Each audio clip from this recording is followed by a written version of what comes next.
अध्याय 1। नमस्ते दोस्तों, स्वागत है टेल हब में, आपकी पसंदीदा हिंदी ऑडियो नॉवेल्स की दुनिया में।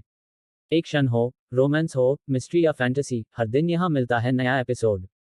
अगर आप कहानियों के दीवाने हैं तो अभी सब्सक्राइब करें, क्योंकि टेल हब पर हर कहानी होती है एक ब्लॉकबस्टर। अध्याय 1। मेरी बेटी का नाम किंग किंग है। सू सिटी टीचर कॉलेज आवासीय क्षेत्र। रात शांत थी, लेकिन मनमोहक नहीं थी। जो क्यूई इस जर्जर आवासीय क्षेत्र के बीचों बीच खड़ी थी, मानो स्तब्ध हो। अब जाकर उसे एहसास हुआ कि उसने आत्मा के लोक में 1000 साल बिता दिए थे, जबकि यहाँ केवल 7 साल ही बीते थे। लेकिन 7 साल बहुत कुछ बदलने के लिए काफी थे। उन्होंने 33 वर्गों तक पहुंचने का अंतिम अवसर त्याग दिया, और दुनिया पर शासन करने और आधुनिक युग में लौटने के बीच उन्होंने दृढ़तापूर्वक बाद वाला विकल्प चुना। इसके अलावा कोई और कारण नहीं था, बस यही कि उसे एक शाश्वत अपरिहार्य जुनून था शियायेरुओं के प्रति। इसी जुनून के कारण वह जानता था कि भले ही वह वास्तव में आध्यात्मिक देवलोक में मानव देव की उपाधि प्राप्त कर ले, फिर भी उसके लिए सिंहासन पर बने रहना मुश्किल होगा।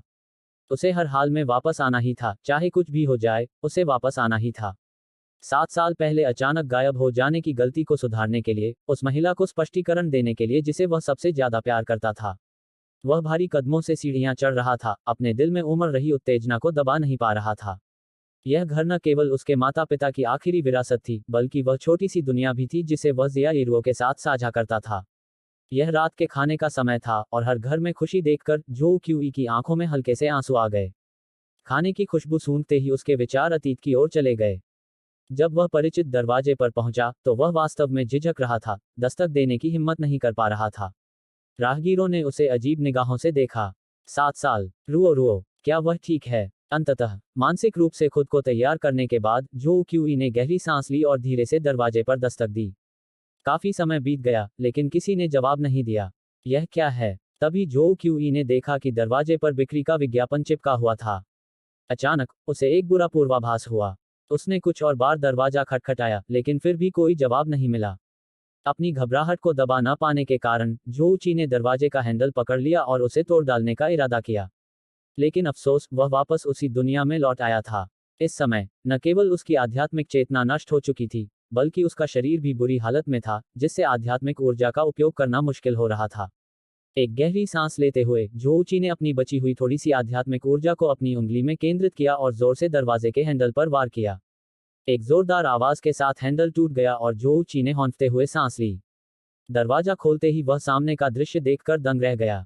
क्या क्या क्या यह सचमुच मेरा घर है? जो कभी उसका और शियायेरुओं का प्यार का आशियाना था, अब जर्जर हो चुका था, उसमें पहले जैसी गर्माहट बिल्कुल नहीं बची थी।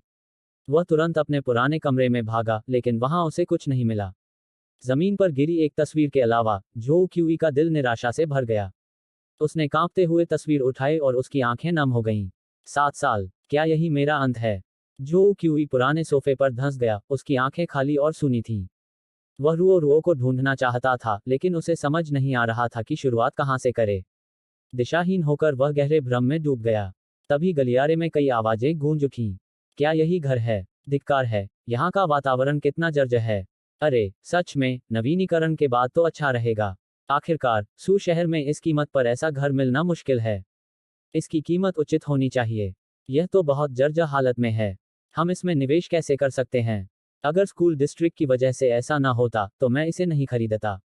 जैसे जैसे आवाजें नजदीक आती गईं, दरवाजे पर 3 लोग दिखाई दिए। एक बूढ़ा आदमी, एक जवान आदमी और एक छोटी लड़की। अरे बाप रे, यहाँ अभी भी कोई कैसे है?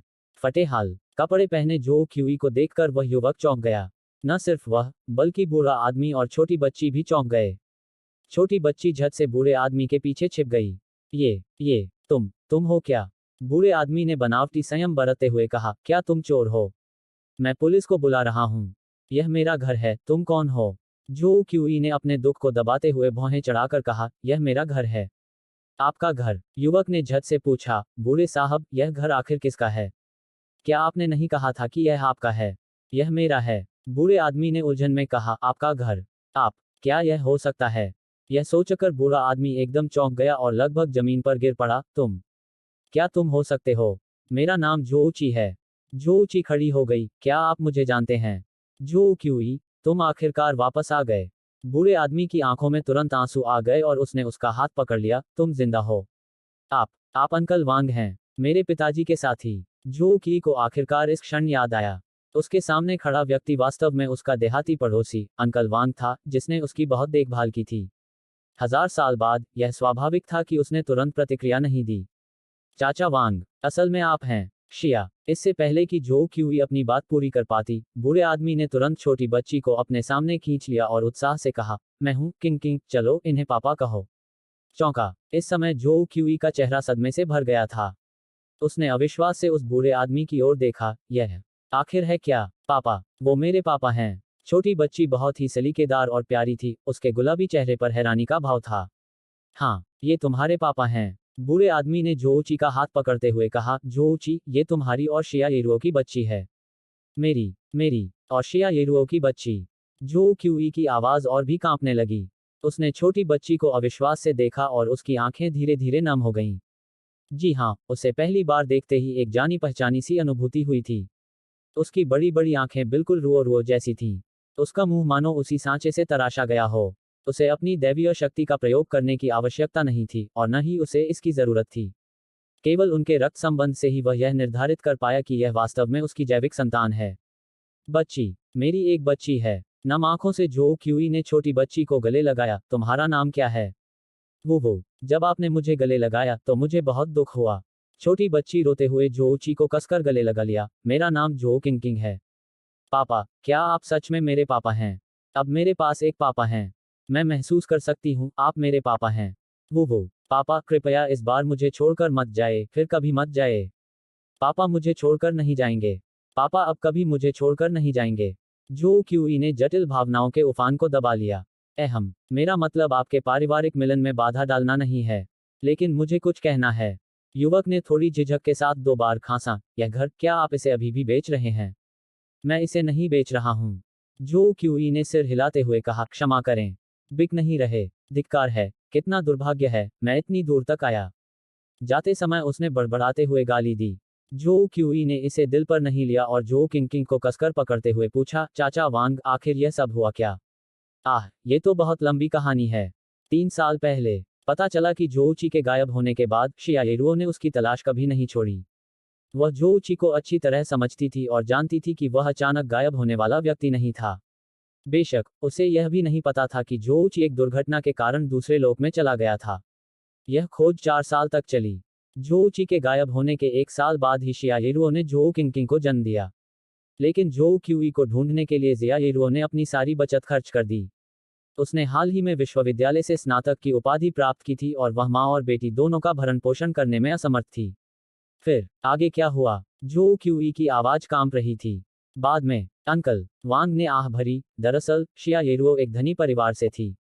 जब वह आपके साथ थी, तब उसके पिता ने उनके बीच पिता पुत्री का रिश्ता तोड़ दिया था। लेकिन उसके पास सचमुच जीने का कोई साधन नहीं था, इसलिए वह अपने पिता के पास वापस चली गई। उसके पिता ने कहा कि वह उसे कुछ पैसे दे सकते हैं, लेकिन इस शर्त पर कि उसे परिवार में वापस लौटना होगा और रुओ रुओ को पालने पोसने का जिम्मा दूसरों को सौंपना होगा, और फिर वह उसके लिए एक बेहतर शादी का इंतजाम करेंगे, जो कि किसी बड़ी कंपनी के सबसे बड़े बेटे से तय होगी। धिक्कार है। यह सुनकर जो क्यूई ने गुस्से में अपनी मुट्ठियां भींच लीं और उन्हें कॉफी टेबल पर दे मारा, जिससे टेबल तुरंत चकनाचूर हो गई। पापा, पापा, क्या हुआ? जो किंग किंग ने प्यार से जो क्यूई का हाथ सहलाते हुए पूछा, पापा, क्या दर्द हो रहा है? पापा को चोट नहीं लगी, पापा को बस गलती से लग गई। जो क्यूई ने खुद को संभाला। चाचा वांग, कृपया जारी रखें। शिया येरुओ के पास सहमत होने के अलावा कोई चारा नहीं था। अगर वह सहमत नहीं होती, तो माँ और बेटी सड़कों पर भूख से मर जाती। रुओ रुओ को स्वस्थ जीवन जीने देने के लिए उसके पास वापस जाने के अलावा कोई विकल्प नहीं था। अंकल वांग ने आह भरी। बाद में उसे मेरे बारे में पता चला। क्योंकि आप पहले हमेशा मेरा जिक्र करते थे, इसलिए उसे याद आ गया। उसने मुझे हमारे पुराने शहर में ढूंढा और किंग किंग को मेरे हवाले कर दिया। धिक्कार है। जो क्यूई ने अपनी मुट्ठियां भींच लीं। आखिरकार उसे पूरी कहानी समझ आ गई। शिया परिवार ने हद पार कर दी। जो क्यूई ने गहरी सांस ली। रुओ रुओ का पता होने से सब कुछ आसान हो गया है। इतने साल बीत गए। अंकल वांग, आपकी मेहनत के लिए धन्यवाद। वैसे क्या उन्होंने उसे कुछ पैसे नहीं दिए थे? आखिर घर बेचने की नौबत कैसे आ गई? असल में रुओ रुओ के पिता कुछ पैसे देने वाले थे, लेकिन किसी तरह बीच में ही कुछ पैसे निकाल लिए गए और मुझे बस 10,000 युआन ही मिले। बाद में कोई पैसा जमा नहीं हुआ। इतने सालों तक हमारा सहारा बनने के बाद अब और बर्दाश्त नहीं हो रहा। जोऊची, मेरा इरादा तुम्हारा घर बेचने का नहीं था। हम अभी अभी बाहर एक किसान के घर में शिफ्ट हुए हैं, सोच रहे हैं कि इसे जल्द से जल्द बेचकर कुछ पैसे जुटा लें। मैं समझ गई, अंकल वांग, इसमें आपकी कोई गलती नहीं है। जो क्यूई ने सिर हिलाया। पापा, बाकी बच्चों के तो पापा हैं, सिर्फ मेरे नहीं। प्लीज इस बार मत जाए, ठीक है। जो किंकिंग को अभी बड़ों की बातचीत समझ नहीं आई थी। उसका ध्यान सिर्फ जो क्यूई पर था। मम्मी ने कहा था कि पापा बहुत जरूरी काम से बाहर गए हैं, लेकिन मम्मी फिर से चली गई हैं। इस समय जो क्यूई का दिल मानो किसी चाकू से चीर दिया गया हो। उसने अपने दर्द को दबाते हुए जबरदस्ती मुस्कुराते हुए कहा, मम्मी बिजनेस ट्रिप पर गई हैं, वो जल्दी वापस आ जाएंगी। बहुत जल्दी। वाह, किंग किंग को जल्द ही मम्मी और पापा मिल जाएंगे। एक बच्चे की खुशी हमेशा इतनी सरल होती है, और उसके नन्हे चेहरे पर एक मुस्कान आ गई। हाँ, मैं वादा करता हूँ, मैं मम्मी को जरूर वापस लाऊंगा। जो क्यूई ने दृढ़ता से सिर हिलाते हुए कहा। पापा, मैं चाहती हूँ कि आप मुझे गले लगाकर सुलाएं। मैं शायद अत्यधिक उत्साह था, या शायद यात्रा की थकान, लेकिन वह सचमुच जो क्यूई की बाहों में उनकी गर्दन को कसकर पकड़े हुए सो गई। चाचा वांग, आपने इतने वर्षों तक बहुत मेहनत की है। हम कहीं नहीं जा रहे, हम यहीं रहेंगे। लेकिन मेरे पास अभी ज्यादा पैसे नहीं हैं। जो क्यूई, तुम्हारा क्या हाल है? मैं जो क्यूई थोड़ा रुका, मैं कुछ न कुछ हल निकाल लूंगा। ठीक है, मैं थोड़ी सफाई कर देता हूँ। कोई जरूरत नहीं, अंकल वांग, बस अपना कमरा साफ कर लीजिए। मैं सोफे पर किंग किंग को गोद में लेकर सो जाऊंगी। आह, जो ऊंची, तुम दोनों के लिए यह वाकई आसान नहीं है, और किंग किंग के लिए भी नहीं। मैं तुमसे यह नहीं पूछूंगी कि तुम इतने सालों से क्या कर रहे थे। मुझे विश्वास है कि तुम इतने गैर जिम्मेदार व्यक्ति नहीं हो। इस समय जो क्यूई का हृदय भी कड़वाहट से भरा हुआ था। अगर मैं कहूं कि मैं आध्यात्मिक देवलोक गया, स्वर्ग और पृथ्वी के बीच यात्रा की, और लगभग सिंहासन पर आसीन हो गया, तो कौन विश्वास करेगा? साधक पिता के रूप में लौटता है। अध्याय 2। चाय की दुकानों में चाय नहीं बिकती। रात शांतिपूर्ण ढंग से गुजरी। जो क्यूई और जो आन एक दूसरे को पकड़े हुए सो रहे थे। शायद पुनर्जन्म की थकान के कारण वह बहुत गहरी नींद सोया। जैसे ही सुबह की धूप निकली, जो क्यूई को ऐसा लगा जैसे कोई उसके बाल खींच रहा हो। उसने नींद में अपनी आंखें खोलीं और देखा कि वह छोटी किंग किंग थी। अपनी बड़ी बड़ी आंखों को झपकाते हुए वह उत्सुकता से जो क्यूई को घूर रही थी, मानो वह कोई अजीब प्राणी हो। छोटी किंग किंग, तुम क्या सोच रही हो? उदास महसूस कर रहे जो क्यूई अपनी बेटी की मासूमियत पर मुस्कुराए बिना नहीं रह सके। मैं एक सवाल के बारे में सोच रही हूँ, जो किंग किंग ने मुंह बनाते हुए कहा। उसकी बड़ी बड़ी आंखों में संदेह झलक रहा था। पहले पिता थे या माँ? यह जो क्यूई भी इस सवाल से हैरान रह गया। यदि हम आत्मा देवलोक के कथन पर विश्वास करें, तो नुवा ने ही मनुष्यों की रचना की थी। नुवा, आत्मा देवलोक? जो किंग किंग ने उत्सुकता से पूछा, आत्मा देवलोक किस प्रकार का स्थान है? क्या यह मनोरंजक है? मजा नहीं आ रहा? जो क्यूई ने कड़वी मुस्कान के साथ सिर हिलाया। नुवा, वह अमर है। एक अमर बहन। जो किंग किंग की आंखों में अचानक उम्मीद की किरण जगी। क्या नुवा बहन मेरे लिए एक और छोटा भाई बना सकती हैं? मुझे भी एक छोटा भाई चाहिए। हा हा हा, तुम्हें भाई की क्या जरूरत है? उसे मिठाई दो। जो किंग किंग दौड़कर जो क्यूई के पास गई, अपनी प्यारी बाहें फैलाकर मुंह बनाते हुए बोली, पापा, गले लगाओ। ठीक है। जो क्यूई ने जो किंग किंग को गोद में उठा लिया, इस बात का खास ध्यान रखते हुए कि उसे चोट न लगे। किंग किंग कितनी प्यारी है, मम्मी जैसी, और पापा जैसी भी। इसलिए किंग किंग बहुत प्यारी है। किंग किंग मुस्कुराए, अपना छोटा सा चेहरा ऊपर उठाते हुए। उसके गाल हल्के से लाल हो गए। मेरे एक सहपाठी, एक छोटे लड़के ने तो यह भी कहा कि वह मुझे पसंद करता है। छी! जो क्यूई का गला भर आया। उसने प्यार से किंग किंग को गले लगाया। तो फिर मुझे देखना पड़ेगा कि आखिर वो लड़का कौन है, जिसने मेरी बेटी से अपने प्यार का इजहार करने की हिम्मत की। हे, पापा का साथ पाकर कितना अच्छा लग रहा है। जो किंग किंग ने जो क्यूई को कसकर गले लगाया, उसकी आंखें थोड़ी लाल हो गई थीं। जो क्यूई ने बड़े प्यार से जो आन को गले लगाया, उसकी भावनाएं अब पूरी तरह से एक पिता की भूमिका में डूबी हुई थीं। हालांकि अब उनकी जीवन परिस्थितियां थोड़ी सरल थीं, लेकिन यह अच्छी बात थी कि वह रोरो के ठिकाने के बारे में जानता था, और यह भी अच्छी बात थी कि उसके पास जो किंग किंग थी। पापा, आप मम्मी की तरह दिखते हैं। जो आन ने अचानक बोल दिया। खांसी, खांसी, खांसी। जो क्यूई लगभग अपनी लार में ही अटक गया। उसने अपने चेहरे से ठंडा पसीना पोंछा और मुस्कुराते हुए कहा, तुम सही कह रही हो, ऐसा ही लगता है। आखिर हम पति पत्नी हैं, तो स्वाभाविक रूप से हम एक दूसरे के साथ ही दिखते हैं। छोटी किंग किंग, क्या तुम्हें आज स्कूल नहीं जाना है? मुझे आज प्री स्कूल जाना है। अगले साल मैं पहली कक्षा में जाऊंगी। हाँ, बिल्कुल। जो क्यूई ने सिर हिलाया और प्यार से जो किंग किंग को गोद में उठा लिया। चलो, खाना खाते हैं। अंकल वांग ने नाश्ता बना दिया है। पापा, मुझे पकड़े रहो। जो आन ने जो क्यूई के कॉलर को कसकर पकड़ लिया, मानो उसे डर हो कि जो क्यूई फिर से गायब हो जाएगा। उस नन्ही बच्ची के चेहरे पर आंसुओं के हल्के निशान देखकर जो क्यूई उसे नीचे नहीं रख सका, इसलिए उसने उसे गोद में उठाया और खाने की मेज पर बैठ गया। हालांकि यहाँ थोड़ी गंदगी थी, लेकिन अंकल वांग द्वारा की गई साधारण सफाई के बाद अब यह काफी साफ सुथरा हो गया है। उन्होंने मेज सजाई, सुबह खरीदे गए तले हुए आटे के टुकड़े और सोया दूध रखे, और कुछ साधारण व्यंजन भी। जो क्यूई को अपने परिवार के प्रति लंबे समय से खोया हुआ स्नेह महसूस हुआ। पापा, क्या आप मुझे खाना खाते समय भी इसी तरह पकड़ सकते हैं? जो किंकिंग ने जो क्यूई के कपड़े खींचते हुए कहा। बिल्कुल, कोई दिक्कत नहीं, उसने मुस्कुराते हुए कहा। चलो साथ में खाते हैं। अनान, आओ, एक तली हुई आटे की स्टिक खाओ। पापा कितने अच्छे हैं। जो आन ने बड़ी सावधानी से एक निवाला लिया और बेहद खुश महसूस किया। एक बच्चे की खुशी इतनी सरल होती है। पापा, अब हमें स्कूल जाना है। नाश्ते के बाद जो आन ने कपड़े बदले और उत्सुकता से बोली, पापा, क्या आप हमें स्कूल छोड़ सकते हैं? और क्या आप मुझे स्कूल के बाद लेने आ सकते हैं? मुझे खुशी हुई। जो क्यूई ने प्यार से जो किंकिंग के सिर पर थपथपाया और फिर कपड़े बदलने के लिए वापस चला गया। परिचित अलमारी खोलते ही उसने वे कपड़े देखे जिन्हें अंकल वांग अभी तक ले जाने का समय नहीं निकाल पाए थे, और जो क्यूई भावनाओं से भर गया। इन्हें देखकर उसे न केवल अपना पुराना स्वरूप याद आ गया, बल्कि शियाहिरुओं के साथ बिताए अपने अतीत के दृश्य भी याद आ गए। हालांकि उनमें थोड़ी सिलवटें थीं, लेकिन यह स्पष्ट था कि उन्हें अंकल वांग ने पहले धोया था।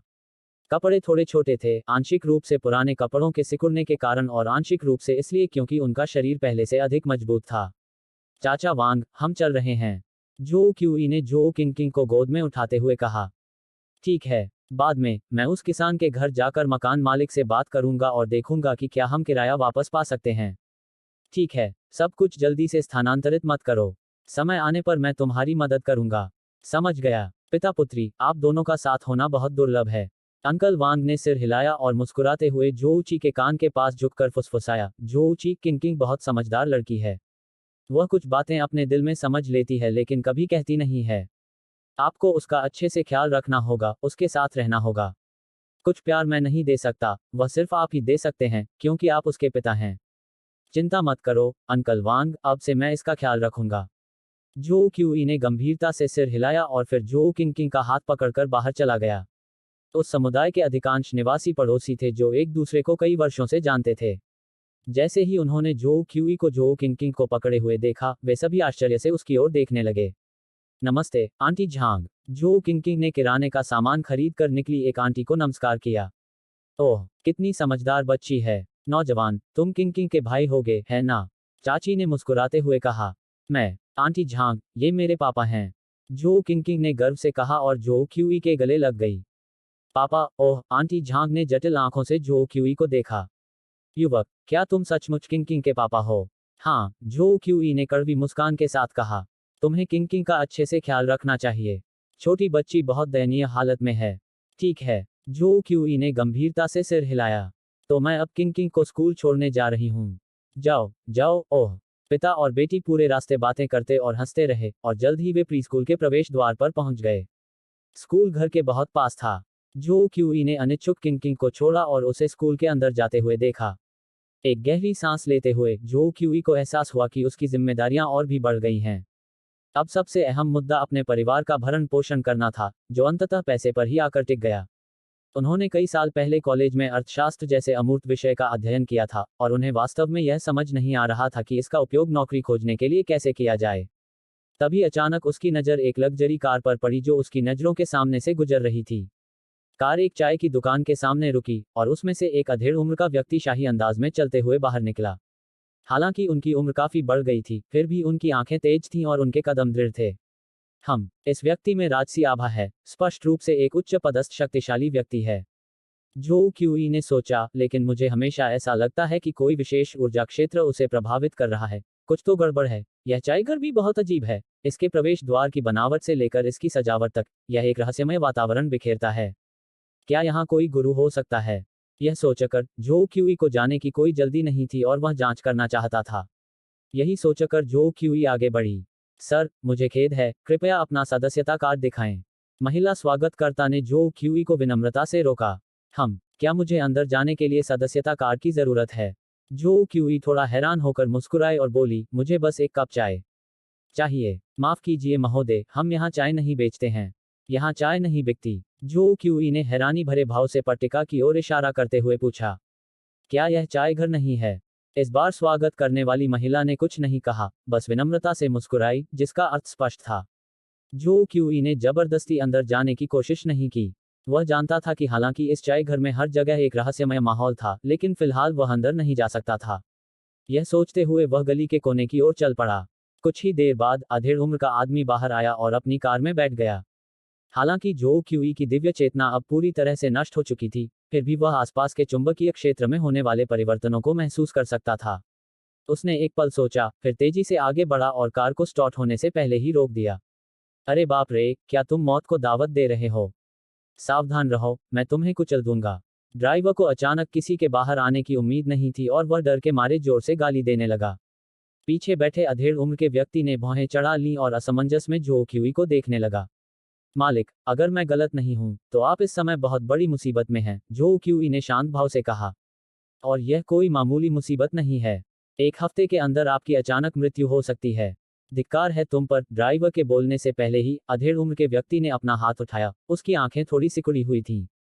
युवक, तुम इतने बुरे नहीं लगते। हमेशा कुटिल रास्तों के बारे में मत सोचो। तुम्हें चले जाना चाहिए। हालांकि मुझे आपका नाम, जन्मतिथि और समय नहीं पता, लेकिन मेरे शुरुआती अनुमान के आधार पर आप पंच तत्वों के पृथ्वी तत्व से संबंधित होने चाहिए। जो क्यूई ने अपनी कमर की ओर इशारा करते हुए कहा। लेकिन बाहर आने के बाद आपने पंच सम्राट सिक्कों की एक माला पहनी हुई थी। धातु पृथ्वी पर विजय प्राप्त करती है। यदि आप गंभीर रूप से बीमार न होते या भूविद्या से बुरी तरह प्रभावित न होते, तो आप इस खतरनाक रास्ते पर न चलते। इस बिंदु पर जो क्यूई रुका और धीमी आवाज में बोला, लेकिन उस व्यक्ति का कौशल पर्याप्त नहीं है। वह केवल एक ही बात जानता है, दूसरी नहीं। अगर इसका कोई ठोस समाधान नहीं है, तो समझो तुम्हारी मौत पक्की है। मालिक, इसकी बकवास मत सुनो। ड्राइवर ने दांत पीसते हुए कहा, रास्ते से हट जाओ, वरना मैं तुम्हें कुचल दूंगा। गाड़ी में बैठ जाओ। अधेड़ उम्र के व्यक्ति ने गाड़ी की खिड़की पर थपथपाते हुए धीरे से कहा। क्या बॉस? आप? शाओली, अभी कुछ मत बोलो। मैं खुद फैसला कर लूंगा। नौजवान, अंदर आओ, चलो बात करते हैं। जो क्यूई के मन में हल्की सी मुस्कान कौंध गई। उसने सिर हिलाया, कार का दरवाजा खोला और अंदर बैठ गया। चाय घर के ऊपर खिड़की के पास तांग सूट पहने एक अधेड़ उम्र के व्यक्ति ने अपने बगल में खड़े स्वागतकर्ता से पूछा, उसकी पृष्ठभूमि क्या है? उसने बस इतना कहा कि वह चाय पीना चाहता है, इसलिए मैं समझ गया, हम्फ। अधेड़ उम्र के व्यक्ति ने ठंडी सी आवाज में कहा। मेरे लिए उसकी पहचान की जांच करो। हाँ, युवक, जो कुछ भी कहना चाहते हो, मुझे साफ साफ बता दो। अधेड़ उम्र के व्यक्ति ने धीरे से कहा, उसकी पलकें थोड़ी झुकी हुई थीं। वरना, मेरे पास तुम्हें सुइबेई शहर में गायब करने के 100 तरीके हैं। मुझे पता है कि आप एक बड़े आदमी हैं, आपने अनगिनत लोगों को देखा है, और आप जरूर जानते होंगे कि मैं आपके पास क्यों आया हूं। जो क्यूई ने शांत और गंभीरता से कहा, बेशक, यह पैसों के लिए है, लेकिन मैं आपके पैसे मुफ्त में नहीं ले रहा हूं। मैं तुम्हारी जान बचा सकता हूं। और अभी, केवल मैं ही ऐसा कर सकता हूं, कोई और नहीं कर सकता। अध्याय 3, सोने का पहला घड़ा अर्जित करना। ओह! जोऊची की बात सुनकर अधेड़ उम्र के व्यक्ति की आंखें तुरंत चमक उठीं और वह ध्यान से जोऊची पर टिक गया। बोलो, यह बहुत सरल है। मैंने आपके चारों ओर मौजूद चुंबकीय क्षेत्र के माध्यम से इस संरचना को महसूस किया। जोऊची ने पंच सम्राटों के सिक्कों की ओर इशारा करते हुए कहा, अग्नि पृथ्वी को उत्पन्न करती है, धातु लकड़ी को नियंत्रित करती है। आपकी त्वचा सांवली है और आपका ऑरा सौम्य है, इसलिए इस बात की प्रबल संभावना है कि आप पृथ्वी तत्व के हैं। लेकिन इस समय आपके द्वारा पंच सम्राटों के सिक्के धारण करने से मुझे यह मानने का कारण मिलता है कि एक लकड़ी तत्व संरचना आपको नियंत्रित कर रही है, और यह असाधारण रूप से शक्तिशाली है। यह तो स्पष्ट है कि धातु लकड़ी को रोकती है। आपने अभी अभी यह क्यों कहा कि धातु पृथ्वी को रोकती है?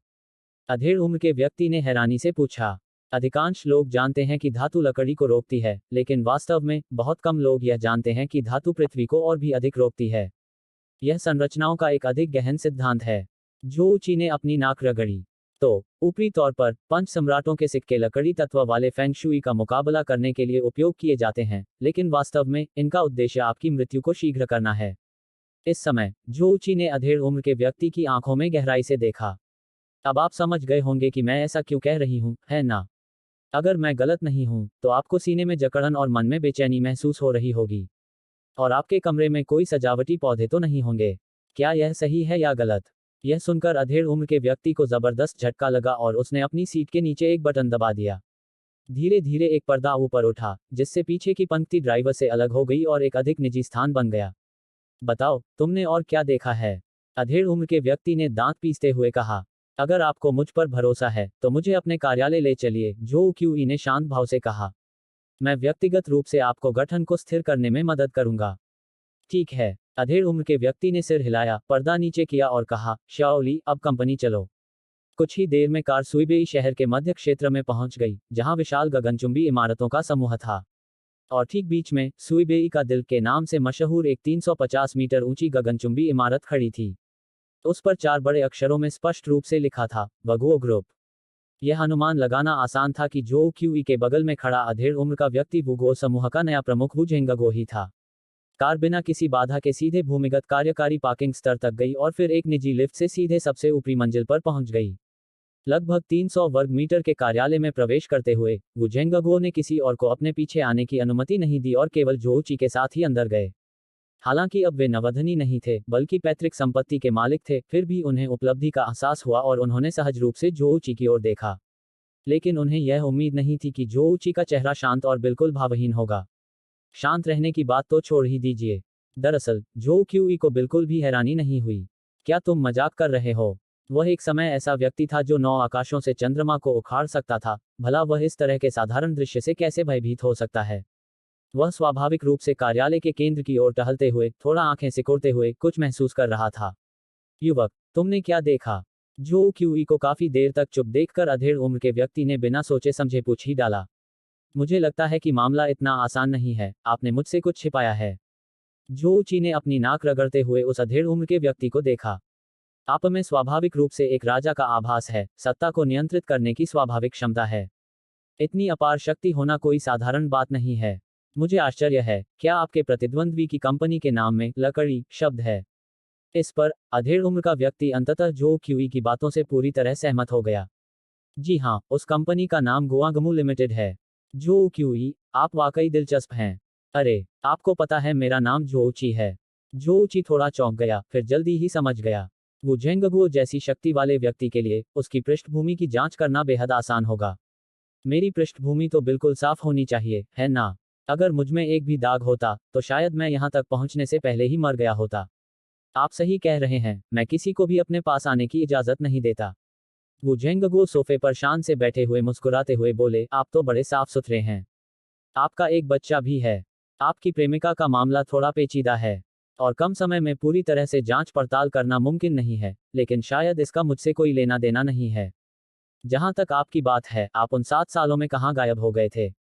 आपको पता होना चाहिए कि मैंने अपनी क्षमताओं को पहले कभी नहीं सीखा। जो क्यूई ने मेज पर हाथ फेरते हुए कहा, मुझे एक गुरु ने अपने साथ ले जाकर 7 साल तक पढ़ाया। मैंने पहले सोचा था कि मैं अपनी पत्नी को बेहतर जीवन दे सकूंगा, लेकिन मुझे उम्मीद नहीं थी। खैर, इन बातों को छोड़िए। हर किसी के कुछ ना कुछ राज होते हैं, श्रीमान वू, क्या हम अपने काम की बात करें? ठीक है, नौजवान, बताओ, मेरे लिए इस समस्या को हल करने में कितना खर्च आएगा? वो झेंगगुओ ने ज्यादा शब्द बर्बाद किए बिना सिर हिलाते हुए पूछा। आपका जीवन अनमोल है, लेकिन मैं कोई भारी भरकम मांग नहीं करूंगा। जोची ने कुछ देर सोचा, फिर 5 उंगलियां उठाईं। 5 लाख। इस मौजूदा संकट को सुलझाने के लिए 5 लाख। अगर आपको इसका सकारात्मक प्रभाव महसूस होता है तो हम सहयोग जारी रख सकते हैं। अगर आपको ऐसा नहीं लगता तो हम इस पर फिर से चर्चा करेंगे। कैसा रहेगा? ठीक है। वो झेंगगुओ ने सिर हिलाया। मुझे क्या करना चाहिए? आपको कुछ भी करने की जरूरत नहीं है, जोची ने धीरे से कहा। विरोधी समूह का लकड़ी तत्व केवल आपको पंच सम्राट सिक्कों का उपयोग करके अपने भाग्य को पलटने के लिए उकसा रहा है। इसलिए समस्या की जड़ आपके पास मौजूद पंच सम्राट सिक्कों में है। इन्हें मुझे दे दीजिए, मैं इन्हें परसों आपको लौटा दूंगा। मुझे फेंगशुई स्थापित करने और चुंबकीय क्षेत्र को बदलने के लिए 2 दिन चाहिए। ठीक है, मैं सहमत हूं। वो झेंगगुओ ने 5 सम्राटों के सिक्के उतारकर जो क्यूई की मेज पर रखते हुए कहा। मैं, वो झेंगगुओ, हमेशा से ही संदेह करने वालों का इस्तेमाल नहीं करता और जिन पर भरोसा करता हूं, उन पर विश्वास करता हूं। फिलहाल, मैं आप पर भरोसा करता हूं। और ये जमा राशि है, कार्ड में 2 लाख रुपए हैं और पासवर्ड आपकी जन्मतिथि है। काम पूरा होने के बाद मैं आपको एक अतिरिक्त इनाम दूंगा। तो मैं आपका धन्यवाद करता हूं। जो क्यूई ने औपचारिकता न बरतते हुए कार्ड और पंच सम्राटों के सिक्के अपनी जेब में रख लिए, फिर हाथ जोड़कर कहा, अलविदा। रुको, मैं ड्राइवर को बुलाता हूं। तुम्हारे बच्चे के स्कूल खत्म होने का समय हो गया होगा, है ना? तो मैं इसे सहर्ष स्वीकार करता हूँ। कुछ ही देर में जो क्यूई वापस प्री स्कूल के प्रवेश द्वार पर पहुंच गई। उसने समय देखा, छुट्टी का ठीक समय हो गया था। जेब में बैंक कार्ड महसूस करते ही जो ऊंची भावुक हो उठा। इस दुनिया में पैसा कमाना, अगर वह पुराने तरीके से चलता, तो 5 लाख कमाने में उसे न जाने कितने साल लग जाते। आध्यात्मिक देवलोक में सीखी गई कलाओं के कारण ही उसके पास धन संचय करने की क्षमता थी। जाहिर है, जो क्यूई को धन का कोई विशेष लालच नहीं था, क्योंकि वह आध्यात्मिक देवलोक में पहले से ही एक धनी और प्रभावशाली व्यक्ति थे, जिनके हाथों में शक्ति, समर्थन और सर्वोच्च देवताओं में सबसे शक्तिशाली के बाद उनकी अपनी शक्ति का दूसरा स्थान था। अब समाज में सक्रिय रहने का उनका एकमात्र उद्देश्य किंग किंग और चाचा वांग का भरण पोषण करने के लिए धन जुटाना था, इससे अधिक कुछ नहीं। यह वू झेंगगुओ काफी समझदार है, मानो कोई महान कार्य कर सकता हो। सौभाग्य से, मैं आध्यात्मिक देवलोक में संरचनाओं और फेंग शुई में निपुण था, अन्यथा शायद मैं इसे आसानी से संभाल नहीं पाता। मुझे उम्मीद नहीं थी कि इस दुनिया में भी इतने सक्षम लोग होंगे। वे हैं। जब जो क्यूई यह सोच ही रहा था, तभी अचानक उसे एक द्वेषपूर्ण निगाह का एहसास हुआ। अपने मन की आवाज सुनकर उसने उधर देखा और उसकी भौहें थोड़ी सिकुड़ गईं। हालांकि वह इन लोगों को पहचानता नहीं था, फिर भी वह अंदाजा लगा सकता था कि वे कौन थे। जब उन लोगों ने जो क्यूई को इधर उधर देखते हुए देखा, तो उन्होंने तुरंत अपनी कारों की खिड़कियां ऊपर कर लीं, जिससे दृश्य अवरुद्ध हो गया। बड़े भाई, लगता है उस लड़के जो क्यूई ने हमें देख लिया है। कार में बैठे व्यक्ति ने फुसफुसाते हुए कहा। उसे खुद ही पता चलने दो। उस लड़के के आसपास एक अजीब सी आभा है। बॉस ने हमें जल्दबाजी न करने को कहा है, बस उस पर कड़ी नजर रखने और उसके बारे में छानबीन करने को कहा है। तभी किंग किंग और कुछ अन्य बच्चे एक साथ बाहर निकल आए। किंग किंग, तुमने कहा था कि तुम्हारे पापा आज तुम्हें लेने आ रहे हैं, क्या यह सच है? एक छोटी बच्ची ने कहा, क्या तुमने यह नहीं कहा था कि तुम्हारे पापा काम के लिए शहर से बाहर गए हैं? हाँ, हमने आपके पापा को पहले कभी नहीं देखा। क्या आपने नहीं कहा था कि आपके पापा बहुत हैंडसम हैं? एक छोटे लड़के ने पूछा। ठीक है, आज मैं आपको उनसे मिलवाती हूँ। मेरे पापा सबसे हैंडसम हैं, जो किंग किंग ने गर्व से कहा। जैसे ही वे गेट से बाहर निकले, उन्होंने देखा कि जो क्यूई सचमुच वहीं खड़ी थी। हालांकि जो की बहुत सुंदर नहीं था, लेकिन लापरवाह भी नहीं था। उसने बहुत ही साधारण कपड़े पहने थे, वही कपड़े जो उसने 7 साल पहले पहने थे। साफ सुथरे, सलीकेदार और देखने में अच्छे, बुरे नहीं, लेकिन सचमुच सुंदर नहीं। लेकिन जो किंग किंग की नजरों में जो क्यूई दुनिया के सबसे सुंदर पिता थे। पापा, छोटी किंग किंग ने उत्साह से अपनी बाहें फैलाईं और जो क्यूई की ओर दौड़ते हुए पुकार लगाई। मेरी नन्ही लाडली। जो क्यूई ने एक ही झटके में जो किंग किंग को गोद में उठा लिया, उसके चेहरे पर स्नेह भरी मुस्कान थी। पापा, ये मेरी क्लास के अच्छे दोस्त हैं, चलिए मैं इन्हें आपसे मिलवाती हूँ। ठीक है। जो क्यूई मुस्कुराए और बच्चों को सिर हिलाकर अभिवादन किया। नमस्ते, प्यारे बच्चों। नमस्ते, अंकल। बच्चे एक दूसरे को देखने लगे, उन्हें बहुत असहज महसूस हो रहा था। हालांकि वे छोटे थे, लेकिन इतना तो उन्होंने देख लिया था कि जो ऊंची एक साधारण व्यक्ति लगते थे। बूढ़े न होते हुए भी वे जरूरत से ज्यादा परिपक्व लग रहे थे। शाओबाओ, जल्दी इधर आओ, अजनबियों से बात मत करो। तुम भी यहाँ आओ, अजनबियों से ज्यादा नजदीक मत जाना। तुम्हारे पापा का आज वुगुओ ग्रुप के मुख्यालय में तबादला हो गया है। घर पहुंचते ही मम्मी तुम्हारे लिए स्वादिष्ट खाना बनाएंगी। सुइबेई की स्थानीय निवासी कई बुजुर्ग महिलाएं चलकर पास आईं, उनकी निगाहें जो क्यूई पर सतर्कता से टिकी हुई थीं। अलविदा, आंटियों। बड़ों के बीच की असहजता से अनभिज्ञ यंग जो किंग किंग ने मुस्कुराते हुए उन्हें हाथ हिलाकर विदा किया। जो क्यूई अविचलित रहा। एक समय में अपार शक्ति का स्वामी होने के कारण स्वाभाविक रूप से वह इन कुछ बूढ़ी महिलाओं से क्रोधित नहीं होगा। उसने बस मुस्कुराकर सिर हिलाया और फिर किंग किंग को वहां से ले गया। किंग किंग, क्या तुम्हें यहाँ अच्छा लग रहा है? जो क्यूई ने चलते हुए पूछा। हाँ, बिल्कुल, मेरे सभी दोस्त बहुत अच्छे हैं। यह तो अच्छी बात है। क्या तुम चाहोगी कि पापा तुम्हें किसी अंतर्राष्ट्रीय स्कूल में भेज दें? जो क्यूई ने मुस्कुराते हुए कहा, वहाँ बहुत सारे विदेशी बच्चे भी होंगे। तुम वहाँ विदेशी भाषाएं बहुत जल्दी सीख जाओगी। वाह, विदेशी बच्चे। जो किंग किंग की आंखें चमक उठीं, फिर उसने कहा, ओह, इसके बारे में बाद में बात करेंगे। पापा, आपने अचानक यह क्यों पूछा? कुछ नहीं। जो क्यूई ने सिर हिलाया, मन ही मन एक हल्की सी आह भरी। बड़ों की दुनिया बहुत जटिल थी। उसी समय उसकी निगाहें जानबूझकर या अनजाने में पीछे की ओर धीरे धीरे उनका पीछा कर रही छोटी कार पर टिक गईं। लगभग उसी समय एक बेहद खूबसूरत महिला हवाई अड्डे से कार में सवार होकर शहर की ओर लौटी। उसके सामान की सुरक्षा जांच रिपोर्ट से स्पष्ट था कि वह अंतर्राष्ट्रीय उड़ान से आई थी। वह न केवल बेहद खूबसूरत और शालीन स्वभाव की थी, बल्कि उसका फैशन सेंस भी काफी अच्छा था। उसकी लंबी, पतली और गोरी टांगें बेहद आकर्षक थीं, लेकिन दुर्भाग्य से उसने धूप का चश्मा पहन रखा था, जिससे उसके व्यक्तित्व में एक रहस्यमय सा भाव जुड़ गया था। वह स्पष्ट रूप से अपने भीतर के गुस्से को दबाने की कोशिश कर रही थी। मैंने सुना है कि मेरे पिताजी को कुछ धोखेबाजों ने ठग लिया है। माँ मैडम, वे कोई झोलाछाप डॉक्टर नहीं हैं, ड्राइवर ने कांपते हुए कहा। वे फेंग शुई के विशेषज्ञ हैं। चुप रहो, महिला ने अपने चांदी के दांत भींचते हुए कहा। ऐसी बकवास बातें मत करो। मुझे लगता है ये सरासर झूठ है। भला हमारा वगोर समूह कुछ पाखंडियों की बात कैसे सुन सकता है? और लगता है उसने किसी को 5 लाख भी दे दिए, और किसी चाय की दुकान को 3 मिलियन। मिस, आप ये नहीं कह सकती कि मैंने आपको बताया था। बस करो, बस करो, उसने अधीरता से कहा। अभी तुरंत वापस जाओ। मैं अपने पिताजी से आमने सामने बात करना चाहती हूँ। हमारे पास चाहे कितना भी पैसा हो, हम उसे यूं ही लुटा नहीं सकते। अगर ऐसा चलता रहा तो क्या सबको नहीं लगेगा कि हमारा वुगो ग्रुप आसानी से बेवकूफ़ बन जाता है? मैं ऐसा होने नहीं दूंगी। हाँ, हाँ, ड्राइवर ने पसीना पोंछते हुए हकलाते हुए कहा। अध्याय 4, पन्ने पलटने से भी तेजी से दृष्टिकोण बदलना। रात के खाने के बाद जो क्यूई ने जो किंग को गले लगाया और टीवी देखा। जून का महीना था और हवा गर्म और शुष्क होने लगी थी। पुराना बिजली का पंखा चल रहा था, लेकिन पिता और बेटी आनंद ले रहे थे। किंग को ऊँघते देख जो क्यूई उसे गोद में उठाकर छोटे कमरे में ले गई और बोली, बेबी, तुम्हें जल्दी सो जाना चाहिए ताकि तुम कल सुबह जल्दी उठ सको, नहीं तो जब सूरज की रोशनी तुम पर पड़ेगी तो तुम एक छोटी सी आलसी सुअर जैसी हो जाओगी। नहीं, जो किंग ने जो क्यूई का हाथ पकड़ा और मुंह बनाकर बोली, पिताजी, मुझे एक कहानी सुनाए। ठीक है, आप क्या सुनना चाहते हैं? जो क्यूई अचानक मुस्कुराया और बोला, क्यों न मैं आपको स्नो वाइट की कहानी सुनाऊं।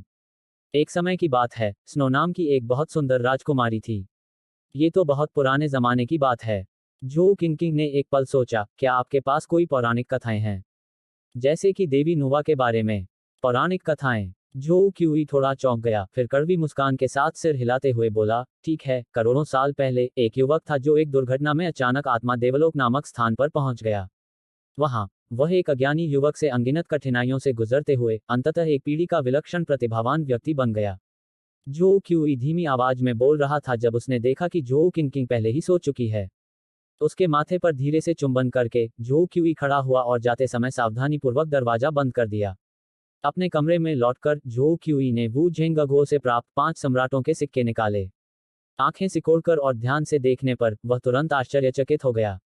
दिलचस्प। हालांकि यह संरचना जटिल नहीं है, लेकिन इसमें कई छिपे हुए खतरे हैं। यह किसी शौकिया व्यक्ति का काम नहीं लगता। जो क्यूई 5 सम्राटों के सिक्कों से खेलते हुए सोच रहा था, अगर मैं इन पर बनी आकृति में थोड़ा बदलाव कर दूं, तो शायद कुछ असर हो, लेकिन इनका माध्यम अभी भी धातु गुण वाला है। मुझे कुछ ऐसा चाहिए जो पृथ्वी गुण को बढ़ा सके। मेरे पास अभी स्टॉक में कुछ नहीं है, इसलिए मैं कल किसी जेड की दुकान पर जाकर देखूंगा। जो क्यूई ने 5 सम्राटों के सिक्कों को एक झटके में अपनी जेब में रख लिया, अपनी आंखें बंद कर लीं और गहरी नींद में सो गया। इस समय वह मन ही मन कड़वी मुस्कान लिए मुस्कुरा रहा था। अगर उसकी साधना लगभग पूरी तरह से नष्ट न हुई होती, तो यह छोटा सा गठन उसके लिए कुछ भी नहीं होता। वह आसानी से माध्यम को उलटकर इन 5 सम्राट सिक्कों को अग्नि गुण वाले माध्यम में बदल सकता था। लेकिन अब समय बदल गया था और वह केवल छोटी छोटी बातों पर ही ध्यान दे सकता था। रात बिना किसी घटना के गुजरी। अगली सुबह जो क्यूई ने पहले जो किंग को प्रीस्कूल में छोड़ा, फिर जेड की दुकान खोजने की तैयारी की। कुछ ही समय बाद जो ऊची एक छोटी सी दुकान पर पहुंचा।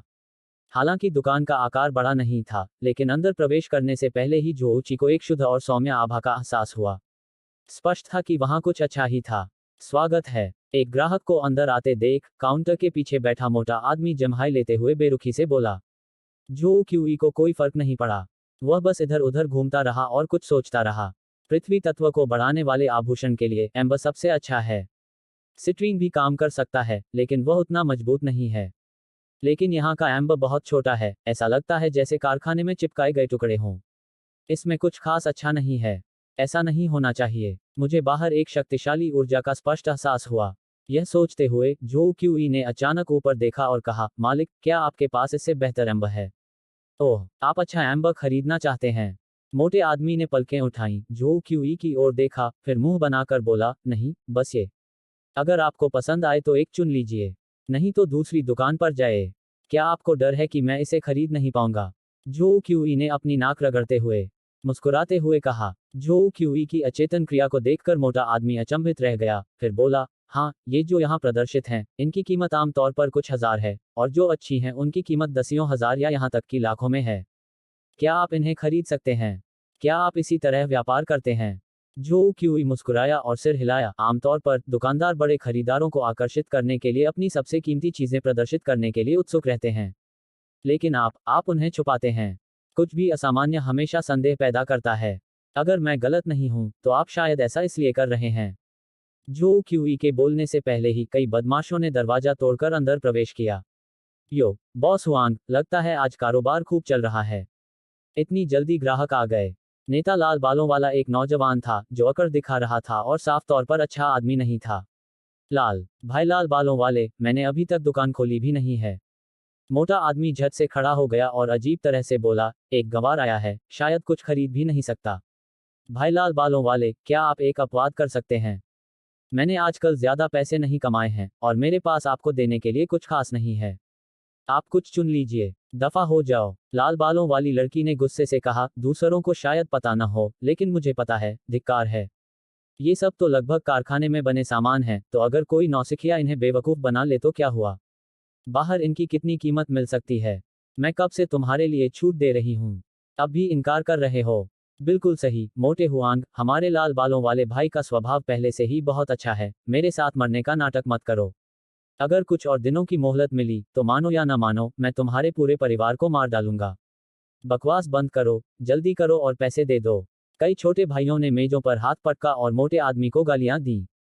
ज्यादा उत्साहित मत हो। लाल बालों वाले ने हाथ उठाया, लापरवाही से एक कंगन पकड़ा और ताना मारते हुए कहा, मैं ये सब लेना चाहता हूँ, लेकिन गंदी चीजें चलन में स्थिर नहीं होती और उन्हें पैसे में बदलना भी मुश्किल होता है।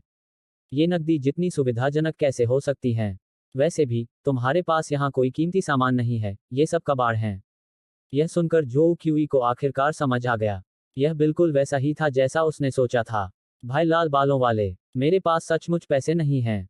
तो आपको क्या लगता है हमें क्या करना चाहिए? मोटे आदमी ने कांपते हुए कहा।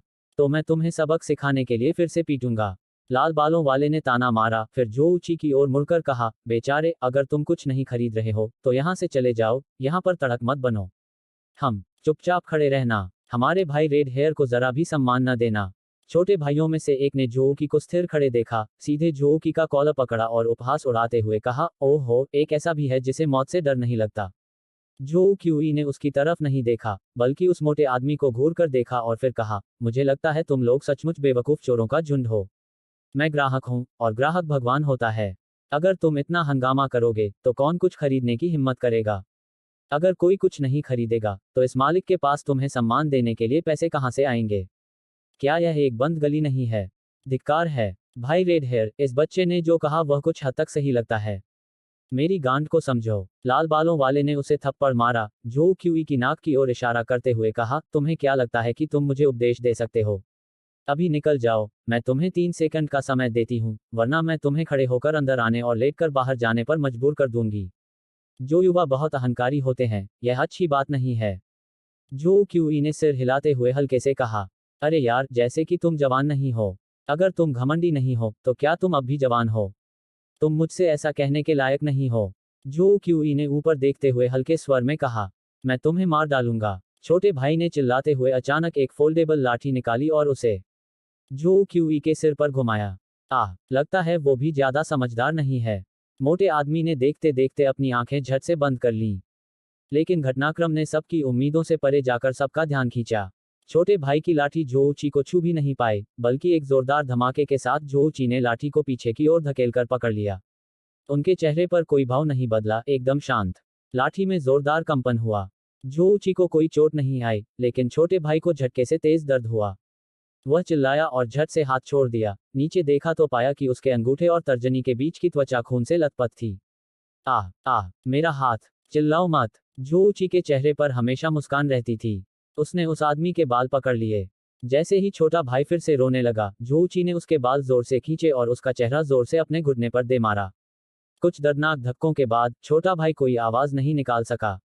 हे भगवान! जो क्यूई की हरकतें बहुत तेज और अप्रत्याशित थीं, प्रतिक्रिया करने का समय ही नहीं था। जब तक रेड हेयर और बाकी लोग हरकत में आए, छोटे भाई का चेहरा खून से लथपथ हो चुका था, मानो उसके शरीर के अंग बिखर कर अलग हो गए हों।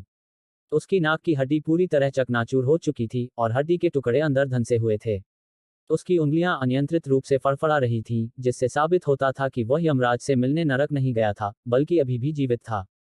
धिक्कार है, तुमने मेरे छोटे भाई को छूने की हिम्मत कैसे की? तुम लोग जाओ, उसे मार डालो। रेड हेयर ने अपने कठोर शब्दों को समाप्त करने के बाद तुरंत पीछे की ओर दौड़ लगाई, जो क्यूई की ओर इशारा करते हुए और बनावटी उग्रता के साथ चिल्लाया। छोटे भाई एक दूसरे को देखने लगे, किसी की भी हिम्मत नहीं हुई कि वह जल्दबाजी में आगे बढ़े। क्या मजाक कर रहे हो? जोची की हरकतें अभी अभी इतनी डरावनी थीं कि उनके रोंगटे खड़े हो गए। जमीन पर पड़ा व्यक्ति इस समय थोड़ा सा हिल रहा था, जो वाकई भयानक था। हे भगवान, ये लड़का तो इतना खूंखार है। मोटे आदमी ने हैरानी से जोची की तरफ देखा, उसका दिल सदमे से भर गया। देखने में तो ये सीधा साधा लगता है, लेकिन असल में ये एक जानलेवा कातिल है। अभी जिस तरह से इसने अपनी नाक रगड़ी, बिल्कुल किसी की तरह है। और ये बिल्कुल उसके जैसा दिखता भी है। क्या ऐसा हो सकता है? नामुमकिन, नामुमकिन, ये इतना ताकतवर नहीं हो सकता। मैं तो इसे अपना बड़ा भाई मानना चाहता हूँ। धिक्कार है, कायरों का झुंड। लाल बालों वाले ने पसीने से तरबतर होकर एक खंजर निकाला और दांत पीसते हुए कहा, तुम सब मेरे रास्ते से हट जाओ। इस समय रेड हेयर भी असहनीय मुश्किलों में फंसा हुआ था। उसने जोऊची की हरकतें देखी और हालांकि वह डरा हुआ था, उसे अब जाना ही था। आखिर वह नामात्र का इन लोगों का बड़ा भाई था। अगर वह अपने भाई को पिटते हुए देखता और कुछ करने की हिम्मत नहीं करता, तो शायद वह इस पेशे में टिक नहीं पाता। फिर भी उसे थोड़ी सी उम्मीद थी कि उसकी कटार से उसकी जीत की संभावना बढ़ जाएगी। यह सोचते ही वह अचानक आगे बढ़ा और उसने जो क्यूई के पेट के निचले हिस्से पर बेरहमी से वार किया। जोची की आंखों में तिरस्कार की झलक दिखाई दी। जैसे ही रेड हेयर करीब आया, उसने अचानक उसकी कलाई पर कोड़े जैसी लात मारी। एक जोरदार आवाज के साथ रेड हेयर चीख उठा और उसने खंजर छोड़ दिया, जो एक तरफ जा गिरा और उसकी कलाई लगभग तुरंत टूट गई, लगभग 90 डिग्री के कोण पर। जो क्यूई की हरकतें बेहद तेज थीं। उसने लात मारी, तुरंत दिशा बदली और लाल बालों वाले व्यक्ति के चेहरे के किनारे पर जोरदार प्रहार किया, जिससे वह हवा में उड़ गया। लाल बालों वाला लड़का दीवार से जोर से टकराया, फिर खांसते हुए और अपने 3 दांत थूकते हुए नीचे गिर पड़ा। उठने की कोशिश करते हुए वह जोऊची को बेहद डर से देख रहा था, मानो उसने कोई भूत देख लिया हो। जो क्यूई धीरे धीरे चलकर उसके पास आया, उसे नीचे देखा और हल्के स्वर में बोला, इतनी कमजोरी के साथ भी तुम सुरक्षा के नाम पर पैसे लेने आए हो। मैं गलत था, बड़े भाई। लाल बालों वाले व्यक्ति के कुछ दांत टूट जाने के कारण वह हकलाते हुए बोला। वह डर से जोऊची की ओर देखता रहा और लगातार अपना सिर हिलाता रहा। अब से एक ईमानदार और भरोसेमंद अच्छे नागरिक बनो और ऐसे काम करो जिनसे दूसरों को मदद मिले। समझे? समझ नहीं आया? मुझे सच में पता है कि मैं गलत था। बड़े भाई, हमें जाने दो, हमारे साथ ऐसा व्यवहार करो जैसे हम पाद हों।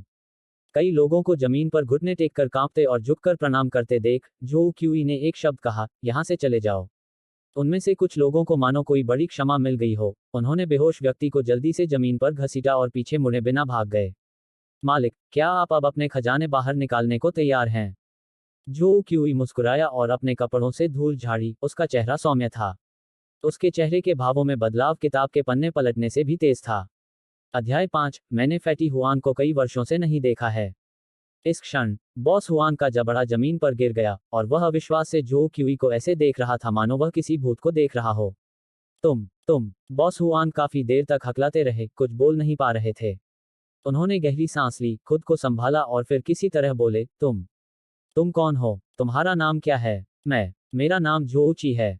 जोऊची ने अपनी नाक रगड़ी, उसके चेहरे पर एक मासूम सी मुस्कान थी। इस समय वह एक हंसमुख किशोर की तरह दिख रहा था, जो उसके पहले के उग्र स्वभाव से बिल्कुल अलग था।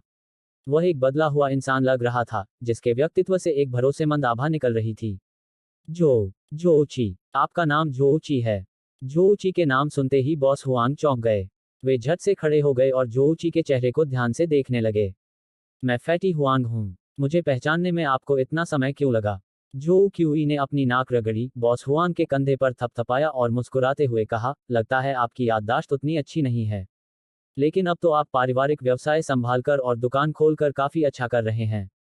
अरे वाह, ये तो सच में तुम ही हो, जोऊची। बॉस हुआंग ने उत्साह से जोऊची के कंधे पर थपथपाया। अरे वाह, मुझे पता था, तुम तो जाने पहचाने लग रहे हो। अरे यार, सालों से मिले नहीं, अब तुम लड़ाई में इतने माहिर कैसे हो गए? पहले तो तुम बहुत कमजोर थे, हॉस्टल में हमेशा बीमार रहते थे। मैंने तुम्हारी बहुत मदद भी की थी। लगता है अब तुम ज्यादा अमीर भी नहीं हो। लेकिन कोई बात नहीं, तुम यहाँ काम कर सकते हो। यह कोई पारिवारिक व्यवसाय नहीं है, बस एक छोटा मोटा व्यवसाय विरासत में मिला है, कुछ सामान बेचकर गुजारा करते हैं। बॉस हुआंग ने आह भरी, उसे एक सिगरेट दी, खुद भी एक जलाई और कहा, लेकिन जैसा कि तुम देख सकते हो, जिंदगी मुश्किल होती जा रही है। हर तरह के बदमाश रिश्वत के पैसे लेने आते हैं। सच में बहुत बदकिस्मती है। हुआंग जू, पिछले कुछ सालों में तुम कैसे रहे? जू ची ने सिगरेट उठाई, लेकिन उसे पिया नहीं, बस हाथ में घुमाता रहा।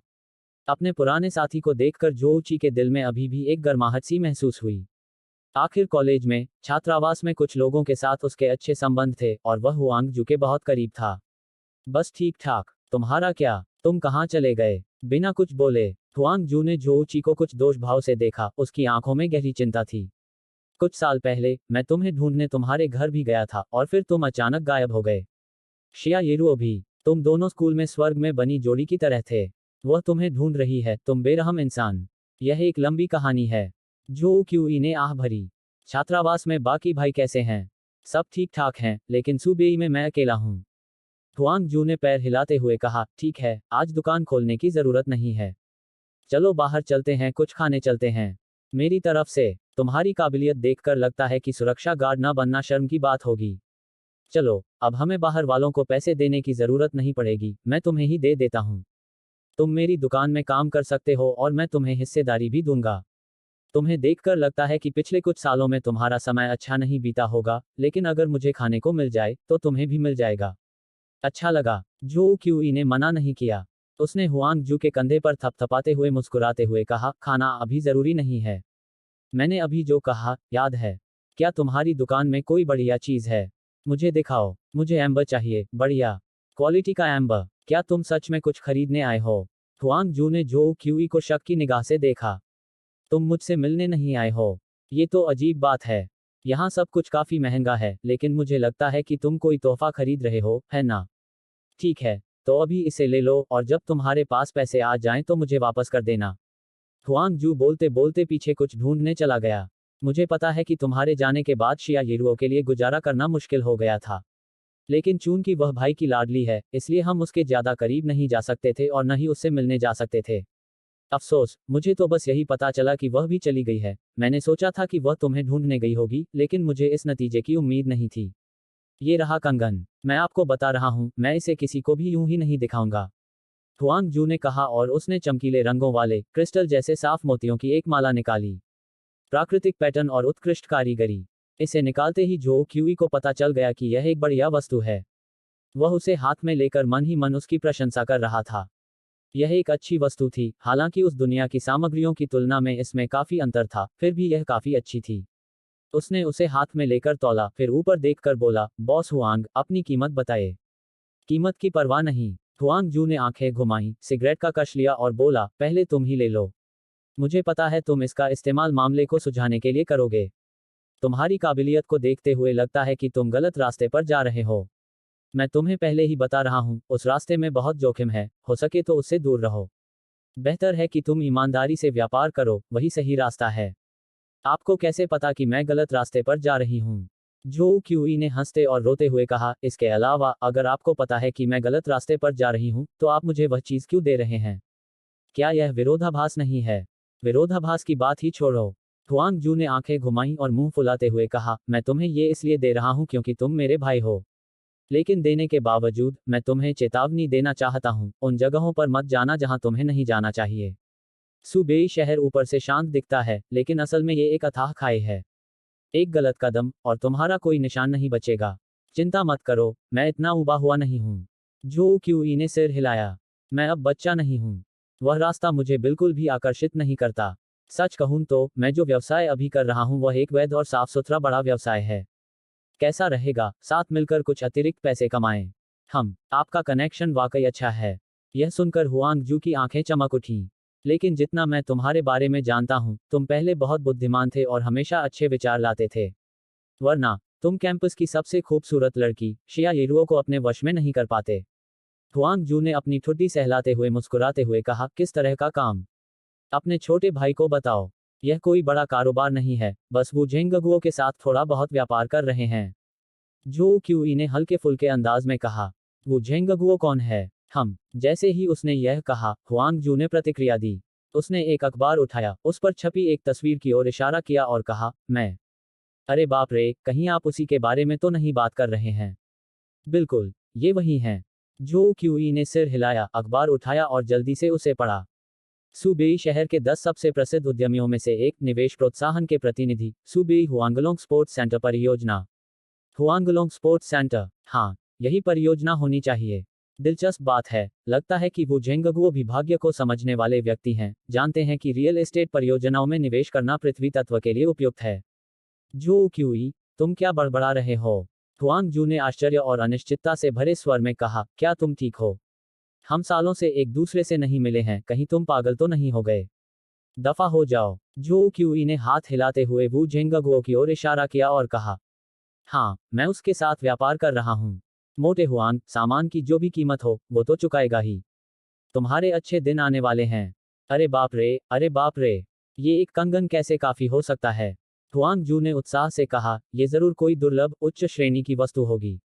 मुझे कुछ और दिन दीजिए, मैं अपने पिताजी से बात करता हूँ। इतना समय नहीं है। जो क्यूई ने हाथ हिलाते हुए कहा, पहले मुझे सामान दे दो, फिर मेरे पीछे आ जाना। ठीक है, इस गुणवत्ता के लिए यह धागा ठीक 50,000 युआन का है। जो क्यूई, बस बहुत हो गया। जो क्यूई ने एक बैंक कार्ड निकाला और उसे हुआंग जू की पीओएस मशीन पर स्वाइप किया। जैसे ही उसने कंगन अपनी जेब में रखा, उसे अचानक एक कार के इंजन की तेज आवाज सुनाई दी। दूर से आती हुई आवाज धीरे धीरे पास आती गई और अंत में दुकान के प्रवेश द्वार पर आकर रुक गई। जो क्यूई और हुआंग जू दोनों ने एक ही समय पर ऊपर देखा और तुरंत आश्चर्यचकित हो गए। जो क्यूई ने बस थोड़ी सी भौहें चढ़ाईं, जबकि हुआंग जू का मुंह खुला का खुला रह गया और उसकी आंखों में प्रशंसा की चमक थी। क्योंकि यह व्यक्ति कोई और नहीं बल्कि वू जेंगगुओ की प्रिय पुत्री, उनकी इकलौती संतान वू शिन्यांग थी। कार का दरवाजा धीरे से खुला और पिछली सीट से एक खूबसूरत टांग बाहर निकली।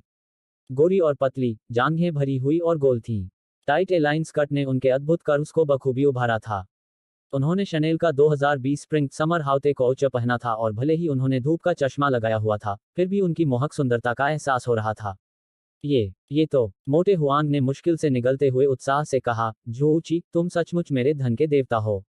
तुम अभी आए ही थे, हमने अभी एक कंगन बेचा ही था, और अब एक और खूबसूरत महिला यहाँ है। भगवान सचमुच मुझ पर मेहरबान है। ये भी काफी अमीर दिखती है, अब मैं भी अमीर बनने वाला हूँ। वो शिन्यांग सबसे आगे चल रही थी, उसके पीछे काले सूट पहने दो आदमी थे।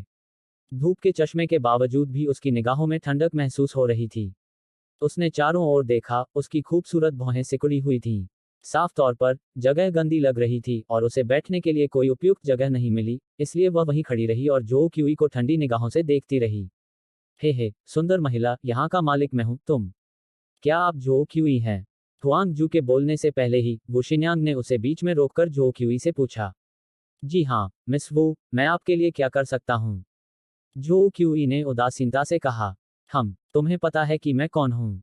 वू शिन्यांग थोड़ी हैरान थी, लेकिन बड़े समारोहों की आदी होने के कारण उसने इस पर ज्यादा ध्यान नहीं दिया और धीरे से बोली, तुम मुझे जानते हो, इससे तो बात और भी आसान हो जाती है। यह मत सोचो कि मुझे तुम्हारी चालों का पता नहीं है, जोची। मैं तुम्हें सलाह देती हूँ कि अभी रुक जाओ, वरना तुम्हें पता भी नहीं चलेगा कि तुम्हारी मौत कैसे हुई। मुझे आपकी बात ठीक से समझ नहीं आई। जो क्यूई ने अपनी नाक रगड़ते हुए मुस्कुराते हुए कहा, मुझे सचमुच आपकी बात ठीक से समझ नहीं आई। मुझे पता है, ऐसा मत सोचो, तुम मेरे पिताजी से धोखाधड़ी कर रहे हो। वू शिन्यांग ने ठंडे लहजे में कहा, कार्ड निकालो और सूबेई से गायब हो जाओ, मैं सब कुछ भुला दूंगी। वरना, मुझे पहले से चेतावनी न देने के लिए दोष मत देना। कुछ लोगों का पैसा कमाना मुमकिन नहीं होता। तो इसीलिए, जो क्यूई ने सिर हिलाया। वू शिन्यांग, यह मामला थोड़ा पेचीदा है, मुझे खेद है कि मैं इससे सहमत नहीं हो सकता। लोगों से पैसे लेकर उनकी समस्याओं को हल करना मेरा कर्तव्य है। चूंकि मैंने पैसे ले लिए हैं, तो बीच में छोड़ने का कोई कारण नहीं है। आपको चले जाना चाहिए, यह मामला अपरिवर्तनीय है, मुझे जीने के लिए पैसे चाहिए। तुम सच में टोस्ट करने से मना करके जुर्माने के तौर पर शराब पीने जा रहे हो? वू शिन्यांग ने दांत पीसते हुए कहा, मैंने इतना जिद्दी इंसान कभी नहीं देखा। इसे यहाँ से ले जाओ। यह कहकर वू शिन्यांग जाने के लिए मुड़ गई। दोनों अंगरक्षकों ने एक दूसरे को देखा और सीधे जो क्यूई की ओर बढ़े, उठो, हमारे साथ आओ। तुम क्या कर रहे हो? हालांकि हुआंग जू इस समय बहुत डरपोक था, फिर भी वह खड़ा हो गया और दांत पीसते हुए बोला, यह मेरी दुकान है। तुम यहाँ अपनी मर्जी से आ जा नहीं सकते। मुझे समझते क्या हो, मोटे? मैं तुम्हें चेतावनी देता हूँ, दखलंदाजी मत करो। एक अंगरक्षक ने हुआंग जू का कॉलर पकड़कर गुस्से से कहा। छोड़ दो। जो क्यूई की आवाज हल्की थी, फिर भी उसमें अत्यंत मर्मस्पर्शिता थी। उसने ऊपर नहीं देखा, लेकिन हर किसी ने एक अवर्णनीय दमनकारी शक्ति को महसूस किया। अध्याय 6। वू शिन्यांग, इकलौती बेटी जिसके पास पैसे नहीं हैं। धिक्कार है। लगता है तुम्हें हार मानने की बजाय जश्न मनाना ज्यादा पसंद है। वह आदमी अभी भी जो क्यूई को नहीं छोड़ रहा था। ठंडी निगाहों से उसे घूरते हुए बोला, मैं तुम्हें नहीं छोड़ूंगा, अब तुम क्या करोगे? धिक्कार है। तुम मुझे बेइज्जत कर रहे हो। तुम्हें पता है हम वुगो समूह से हैं, फिर भी तुम इतने घमंडी हो। क्या तुम्हें लगता है मैं तुम्हारी खाल उतार दूंगा? मैं तुम्हें आखिरी बार चेतावनी दे रहा हूं। जो क्यूई ने अपनी नाक रगड़ी और उदासीनता से उसकी ओर देखते हुए आगे कुछ नहीं कहा। हालांकि उन्होंने ज्यादा कुछ नहीं कहा और उनकी निगाहें तीखी नहीं थीं, फिर भी उनसे एक अवर्णनीय दबाव और एक बेहद शक्तिशाली आभा निकलती थी, जिससे लोग पीछे हटना चाहते थे। वुशिन्यांग के अंगरक्षक सभी अपने अपने क्षेत्र में माहिर थे। वे दोनों न केवल विशेष बलों के सैनिक रह चुके थे, बल्कि विदेशी भाड़े के सैनिकों के समूहों में भी भाग ले चुके थे। वे बहुत पहले ही एक से अधिक लोगों की जान ले चुके थे। हा हा हा हा हा हा। जैसे ही माहौल एकदम शांत हुआ, वू शिन्यांग अचानक हंसने लगी। जो ऊंची, सच कहूं तो मुझे उम्मीद नहीं थी कि तुम इतनी आसानी से उन बदमाशों को निपटा दोगे। वू शिन्यांग ने उसे तिरस्कार भरी नजरों से देखते हुए कहा, तुम्हारे पास कुछ हुनर तो हो सकते हैं, लेकिन मेरी नजर में तुम कुछ भी नहीं हो। क्या तुम्हें पता है कि वे कहां से आए हैं? क्या तुम्हें लगता है कि ये छोटे मोटे लोग उनके बराबर हैं? जो क्यूई, जल्दबाजी मत करो। इस समय हुआन पानगजी के माथे पर पसीना आ रहा था और उसने कांपती हुई आवाज में कहा, कैसा रहेगा, मैं। इस समय जो क्यूई की आंखें सिकुड़कर एक रेखा बन गई थीं। उसने अपना हाथ उठाया, अंगरक्षक की कलाई पकड़ी और थोड़ा सा बल लगाया। यह किस तरह की विचित्र शक्ति है? जैसे ही जो क्यूई ने बल लगाया, अंगरक्षक तुरंत समझ गया कि उसके सामने खड़ा व्यक्ति साधारण नहीं है। अचानक एक जबरदस्त ऊर्जा उमड़ पड़ी, और अंगरक्षक के पास हुआंग जू की चिंता करने की सूझबूझ नहीं रही। उसने तुरंत अपनी मुट्ठी भींच ली। उसका चेहरा पल भर में लाल हो गया, और उसके मन में कई विचार कौंध गए, शुरू में तिरस्कार से लेकर अब आश्चर्य तक। जो ऊंची का सीधे सामना किए बिना कोई भी इस भयानक अनुभूति को महसूस नहीं कर सकता था। हालांकि उसने कई कठिन चुनौतियों का सामना किया था, लेकिन उसके सामने खड़ा व्यक्ति बिल्कुल अलग था। ऐसा लग रहा था मानो किसी लोहे के शिकंजे ने उसकी कलाई को कसकर जकड़ लिया हो, जिससे वह हिलडुल नहीं पा रहा था और दर्द असहनीय था। अचानक उसे एक चटकने की आवाज सुनाई दी और अंगरक्षक कराह उठा। उसका चेहरा एकदम पीला पड़ गया और उसने अपने दांत भींच लिए। जो ऊंची ने व्यंग्य किया, उसकी कलाई छोड़ दी और ऐसे व्यवहार किया जैसे कुछ हुआ ही न हो, एकदम शांत और अविचलित। वह वाकई एक प्रभावशाली व्यक्ति है। उसने एक शब्द भी नहीं बोला। वह वाकई कोई साधारण व्यक्ति नहीं है। जो क्यूई ने उदासीनता से सिर हिलाते हुए कहा। भले ही वू शिन्यांग ने प्रतिक्रिया देने में देरी की हो, उसे इस समय कुछ गड़बड़ महसूस हुई और उसने तुरंत पूछा, क्या हुआ? उसका हाथ टूट गया है, दूसरे अंगरक्षक ने बोलते हुए मुश्किल से अपनी बात कही।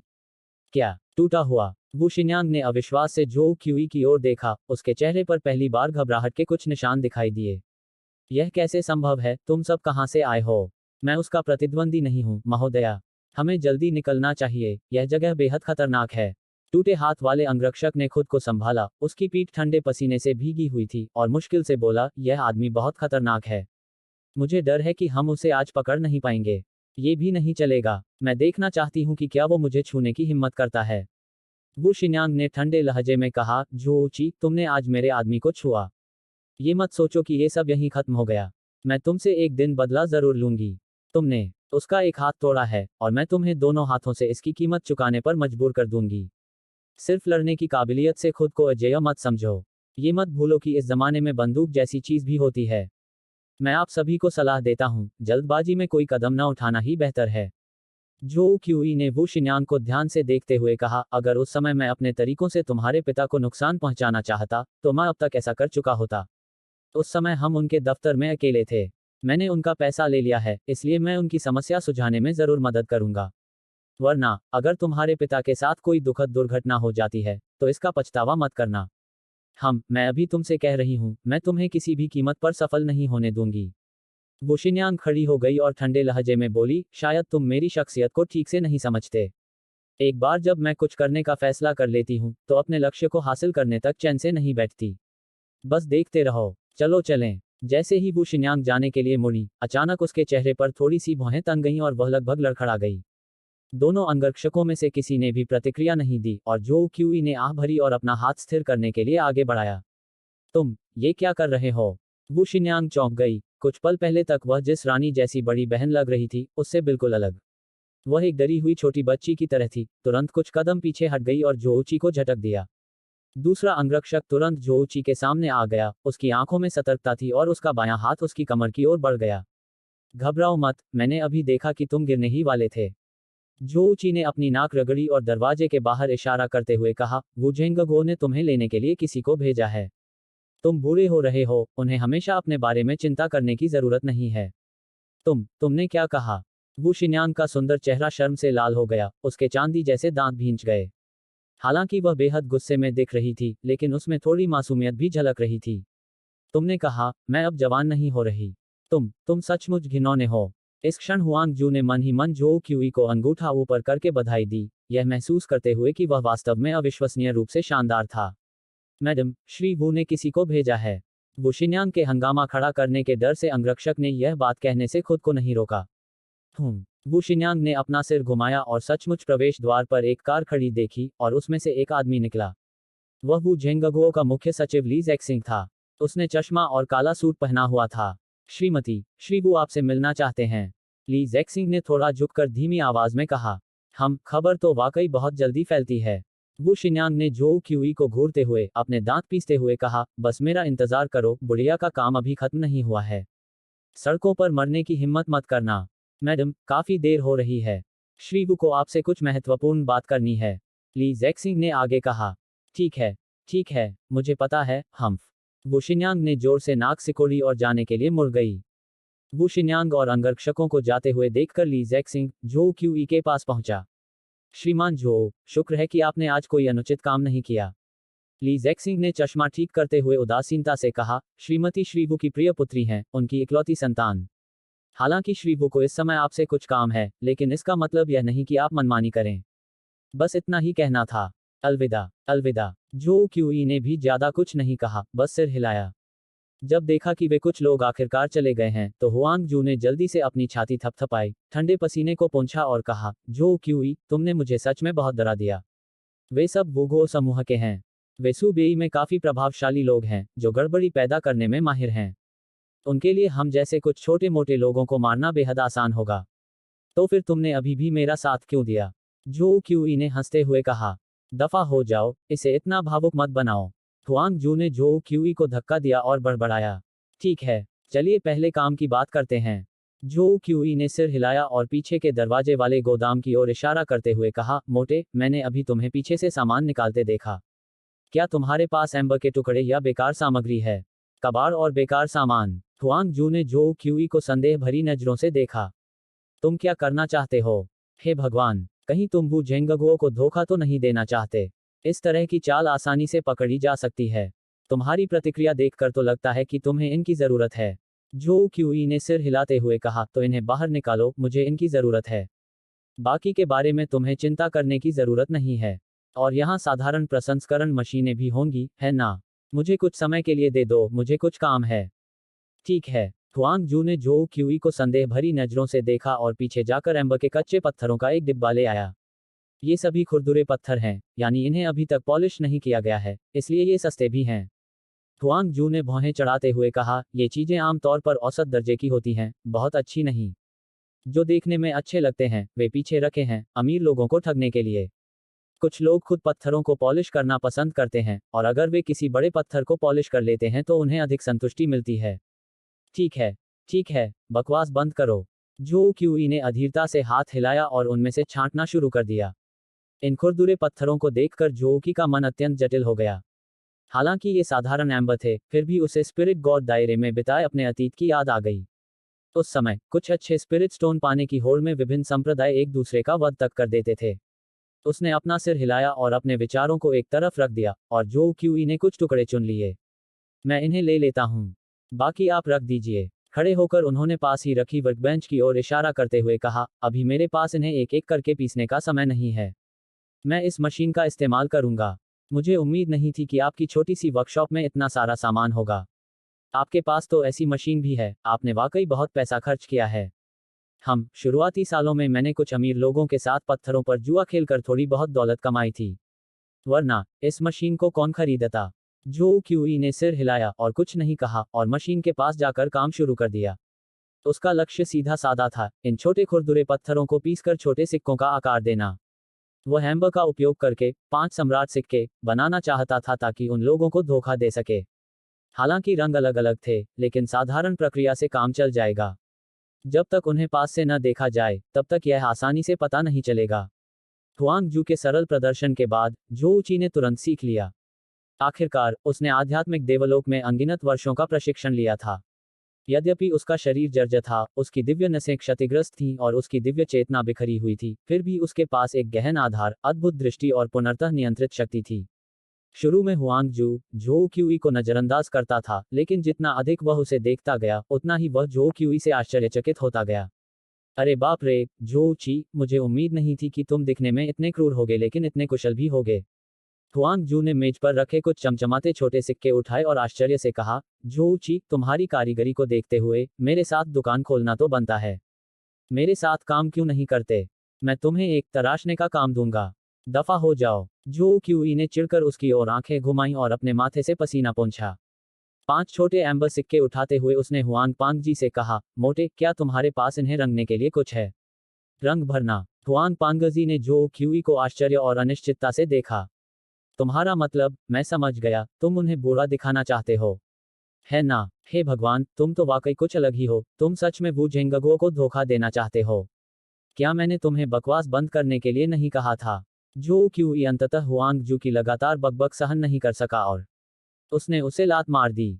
बस जब मैं कहूं तब आ जाना, इतनी बातें क्यों कर रहे हो?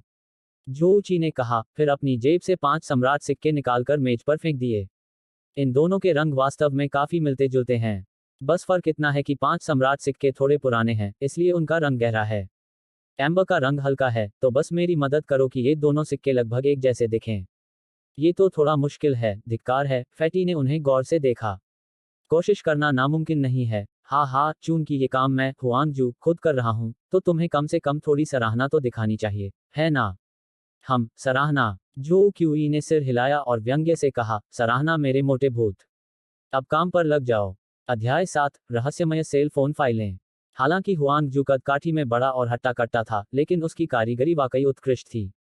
थोड़े ही समय में उसने 5 अंबर के सिक्के बना दिए जिनका रंग 5 सम्राट सिक्कों से मिलता जुलता था, जिसे देखकर जो क्यूई भी बार बार सिर हिलाए बिना नहीं रह सका। उन्हें हाथ में पकड़े और जांचते हुए जो क्यूई ने अचानक हुआंग जू के कंधे पर थपथपाया और उसे अंगूठा ऊपर करके इशारा किया, बुरा नहीं, बिल्कुल बुरा नहीं। पारिवारिक व्यवसाय से यही उम्मीद की जाती है, यह वाकई अलग है। अपने पिता के नक्शे कदम पर चल रहा है, यह प्रतिष्ठा पूरी तरह से योग्य है। अरे यार, तुम क्या उम्मीद कर रहे थे? जब भाईजू कोई कदम उठाते हैं, तो तुम्हें असली बात पता चल जाती है। हुआंग जू ने सिगरेट जलाए और व्यंग्य किया। हम वाकई बहुत बढ़िया। जो क्यूई ने बार बार तारीफ की। युवक, ईमानदारी से बताओ, क्या तुम पहले भी अक्सर नकली चीजें बनाते रहे हो? तुमने कितने लोगों को धोखा दिया है? मुझे आश्चर्य है कि तुम्हारी दुकान अच्छा क्यों नहीं चल रही है। क्या किसी ने तुम्हें पहचान लिया है? खांसी। जो क्यूई के सच से आहत होकर हुआंग जू को बार बार खांसी आने लगी। दफा हो जाओ, मैं एक इज्जतदार आदमी हूँ। ठीक है, आज के लिए यहीं पर बात खत्म करते हैं। मुझे अभी और काम करने हैं। मैं 2-4 दिनों में आपसे मिलने आऊंगा। जो क्यूई ने हुआंग जू के कंधे पर थपथपाते हुए कहा और जाने के लिए मुड़ गई। धिक्कार है, पैसा कमाते समय मुझे मत भूलना। हुआंग जू ने पीछे से जोर से चिल्लाया। यह जो क्यूई, हालांकि यह वही है, फिर भी मुझे हमेशा ऐसा लगता है कि यह वह नहीं है। सिगरेट का एक गहरा कश लेते हुए हुआंग जू ने संदेह से कहा, अजीब। मुझे नहीं पता क्या गड़बड़ है। प्रीस्कूल की छुट्टी का समय हो गया था और जो क्यूई हमेशा की तरह स्कूल के गेट पर इंतजार करने के लिए पहुंच गई। जैसे ही जो किंग बाहर आए, उसने देखा कि जो क्यूई वहां इंतजार कर रही थी और वह उत्साह से दौड़कर उसके पास चली गई। पापा, पापा, मुझे गले लगाओ। जो किंग ने अपना प्यारा सा छोटा चेहरा ऊपर उठाते हुए कहा। उड़ने का समय आ गया है, नन्ही किंग, उड़ने का समय आ गया है। जो क्यूई ने जो किंग को गोद में उठाया और हंसते हुए उसे अपने कंधों पर बिठा लिया। रोज पापा का मुझे गोद में उठाना कितना अच्छा लगता है। जो क्यूई के कंधों पर बैठी जो किंग ने अचानक कहा, मैं पहले दूसरे बच्चों से ईर्ष्या करती थी और अब मेरे पास भी पापा हैं। हालांकि वह जो किंग के चेहरे के भाव नहीं देख पा रहा था, फिर भी जो क्यूई की आंखों में आंसू आ गए। हाँ, बाकी सभी बच्चों के माता पिता थे, लेकिन पिछले कुछ वर्षों से किंग का कोई नहीं था। हालांकि जो क्यूई भी इस अचानक आई जिम्मेदारी से अचंभित रह गई थी, लेकिन जो किंग की सुंदरता ने सारे दबाव और असुविधा को कम कर दिया। वह सबसे खूबसूरत थी, मानो धरती की परी हो। पापा भी खुद को बहुत भाग्यशाली महसूस करते हैं, जो क्यूई ने मुस्कुराते हुए कहा। पापा खुद को भाग्यशाली क्यों महसूस करते हैं? क्योंकि पापा के घर बच्चा आया है। जो क्यूई ने मुस्कुराते हुए कहा और किंग के छोटे से सिर पर हाथ फेरा। अब हम रफ्तार बढ़ाएंगे और उड़ान भरेंगे। छात्रा किंग, क्या तुम सच में तैयार हो? हम रफ्तार बढ़ा रहे हैं। किंग ने उत्साह से सिर हिलाते हुए कहा, पापा जल्दी करो, जल्दी करो। चलो चलें। जो क्यूई ने किंग को अपने कंधों पर मजबूती से पकड़े हुए दहाड़ लगाए और तेजी से आगे बढ़ा। जो ची की गति विश्व के शीर्ष एथलीटों से कम नहीं थी। हालांकि उनका शरीर आध्यात्मिक देवलोक में अपनी चरम सीमा से बहुत दूर था, फिर भी वह साधारण मनुष्यों से अतुलनीय था। भले ही उन्होंने किंग के लिए जानबूझकर अपनी गति धीमी कर ली थी, फिर भी वह अविश्वसनीय रूप से तेज थे। तभी अचानक हवा का एक तेज झोंका गुजरा, जिससे जो किंग और भी उत्साहित हो गईं। वाह, कितनी तेज है! हम और भी तेज जा सकते हैं। जो क्यूई ने शरारती अंदाज में चिल्लाते हुए कहा, रॉकेट की द्वितीयक त्वरण तैयार है, शुरू करते हैं। रास्ते भर पिता और बेटी ने खूब आनंद उठाया, और इस अनमोल क्षण ने जो क्यूई को और भी भावुक कर दिया। अगर रुओ इस समय यहाँ होती, तो कितना अच्छा होता। एक परिवार। घर लौटने पर जो क्यूई ने पाया कि अंकल वांग अभी तक नहीं लौटे थे, और वह थोड़ा चिंतित महसूस करते हुए भौहें सिकोड़ने से खुद को रोक नहीं पाए। चाचा वांग अभी तक वापस नहीं आए। जो क्यूई ने रुओ के छोटे से सिर पर थपथपाते हुए कहा। तुम पहले नहा लो। चाचा वांग शायद किराने का सामान खरीदने गए होंगे। हम साथ में उनका इंतजार करेंगे। हम। जो किंग ने सिर हिलाया और खुशी खुशी अपने छोटे से कमरे में वापस चली गई। स्पष्ट रूप से, हाल के अनुभव ने उसे अभी भी बेहद उत्साहित कर रखा था। बच्चों के गीत गुनगुनाते हुए, वह स्पष्ट रूप से बहुत खुश थी। जो क्यूई मुस्कुराया और अपना सिर हिलाया, फिर नहाने के लिए बाथरूम में चला गया। लगातार ठंडा पानी गिर रहा था।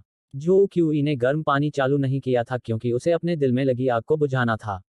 उसे शिया येरुओ की बहुत याद आ रही थी, हद से ज्यादा। जब वह उस जगह लौटा जहां वे कभी साथ रहते थे, तो यह भावना और भी प्रबल हो गई। उसने गहरी सांस ली और आईने में खुद को देखा।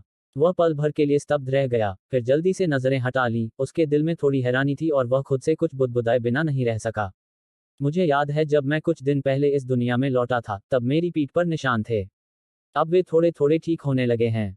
हालांकि वे पूरी तरह से ठीक नहीं हुए हैं, लेकिन यह स्वतः ठीक होना दर्शाता है कि मेरे शरीर में आध्यात्मिक ऊर्जा भी धीरे धीरे ठीक हो रही है। इस गति से शायद 1 साल में मैं ऐसा कर पाऊंगा। यह सोचकर जोकी का दिल खुशी से भर उठा। वह इस दिन का, इसके आने का बेसब्री से इंतजार कर रहा था। क्योंकि उसने 2 जीवन जिए थे, विशेषकर आत्मा के ईश्वर के क्षेत्र में, एक ऐसी जगह जहां बलवान कमजोरों का शोषण करते थे, इसलिए वह एक सत्य को गहराई से समझता था। यानी, असीम शक्ति सभी षड्यंत्रों और योजनाओं को ध्वस्त कर सकती है। वह जानता था कि इस दुनिया में उसकी शक्ति, शारीरिक रूप से और प्रभाव के मामले में, पर्याप्त नहीं थी। हालांकि उसे ज्यादा जानकारी नहीं थी, लेकिन वह महसूस कर सकता था कि जिया परिवार की नींव बहुत गहरी थी। अगर वह शिया येरुओ को वापस लाना चाहता था, तो उसे खुद को और भी मजबूत बनाना होगा। वुगुओ समूह। जो क्यूई ने अपनी आंखें थोड़ी सिकोड़ी, उसके विचार और भी सक्रिय हो गए। नहाने के बाद जब वह बाहर आया, तो उसने संयोगवश अंकल वांग को वापस आते देखा। चाचा वांग कहाँ गए? अरे, आपने इतना सारा सामान क्यों खरीद लिया? जो क्यूई ने व्यंग्य भरी मुस्कान के साथ सिर हिलाया और चाचा वांग के हाथों से किराने के सामान के कई थैले ले लिए। आपकी तबीयत ठीक नहीं है, इसलिए थोड़ा थोड़ा करके ही खरीदिए। अगर सच में ज्यादा हो जाए तो मुझे फोन कर दीजिएगा। अरे, मेरे पास अभी तक फोन कार्ड नहीं है। मैं बनवा कर आपको दे देता हूँ। कोई बात नहीं, कोई बात नहीं, शियाओ जो। मैं इतने सालों से यह काम कर रहा हूँ, मुझे इसकी आदत हो गई है, अंकल वांग ने हाथ हिलाते हुए मुस्कुराते हुए कहा। चाचा वांग, लगता है आपके मन में कुछ चल रहा है, जो क्यूई ने धीमी आवाज में कहा। क्या आपको कोई परेशानी हुई? नहीं, नहीं, अंकल वांग ने झट से अपना सिर हिलाया। मुझे कोई समस्या नहीं हुई।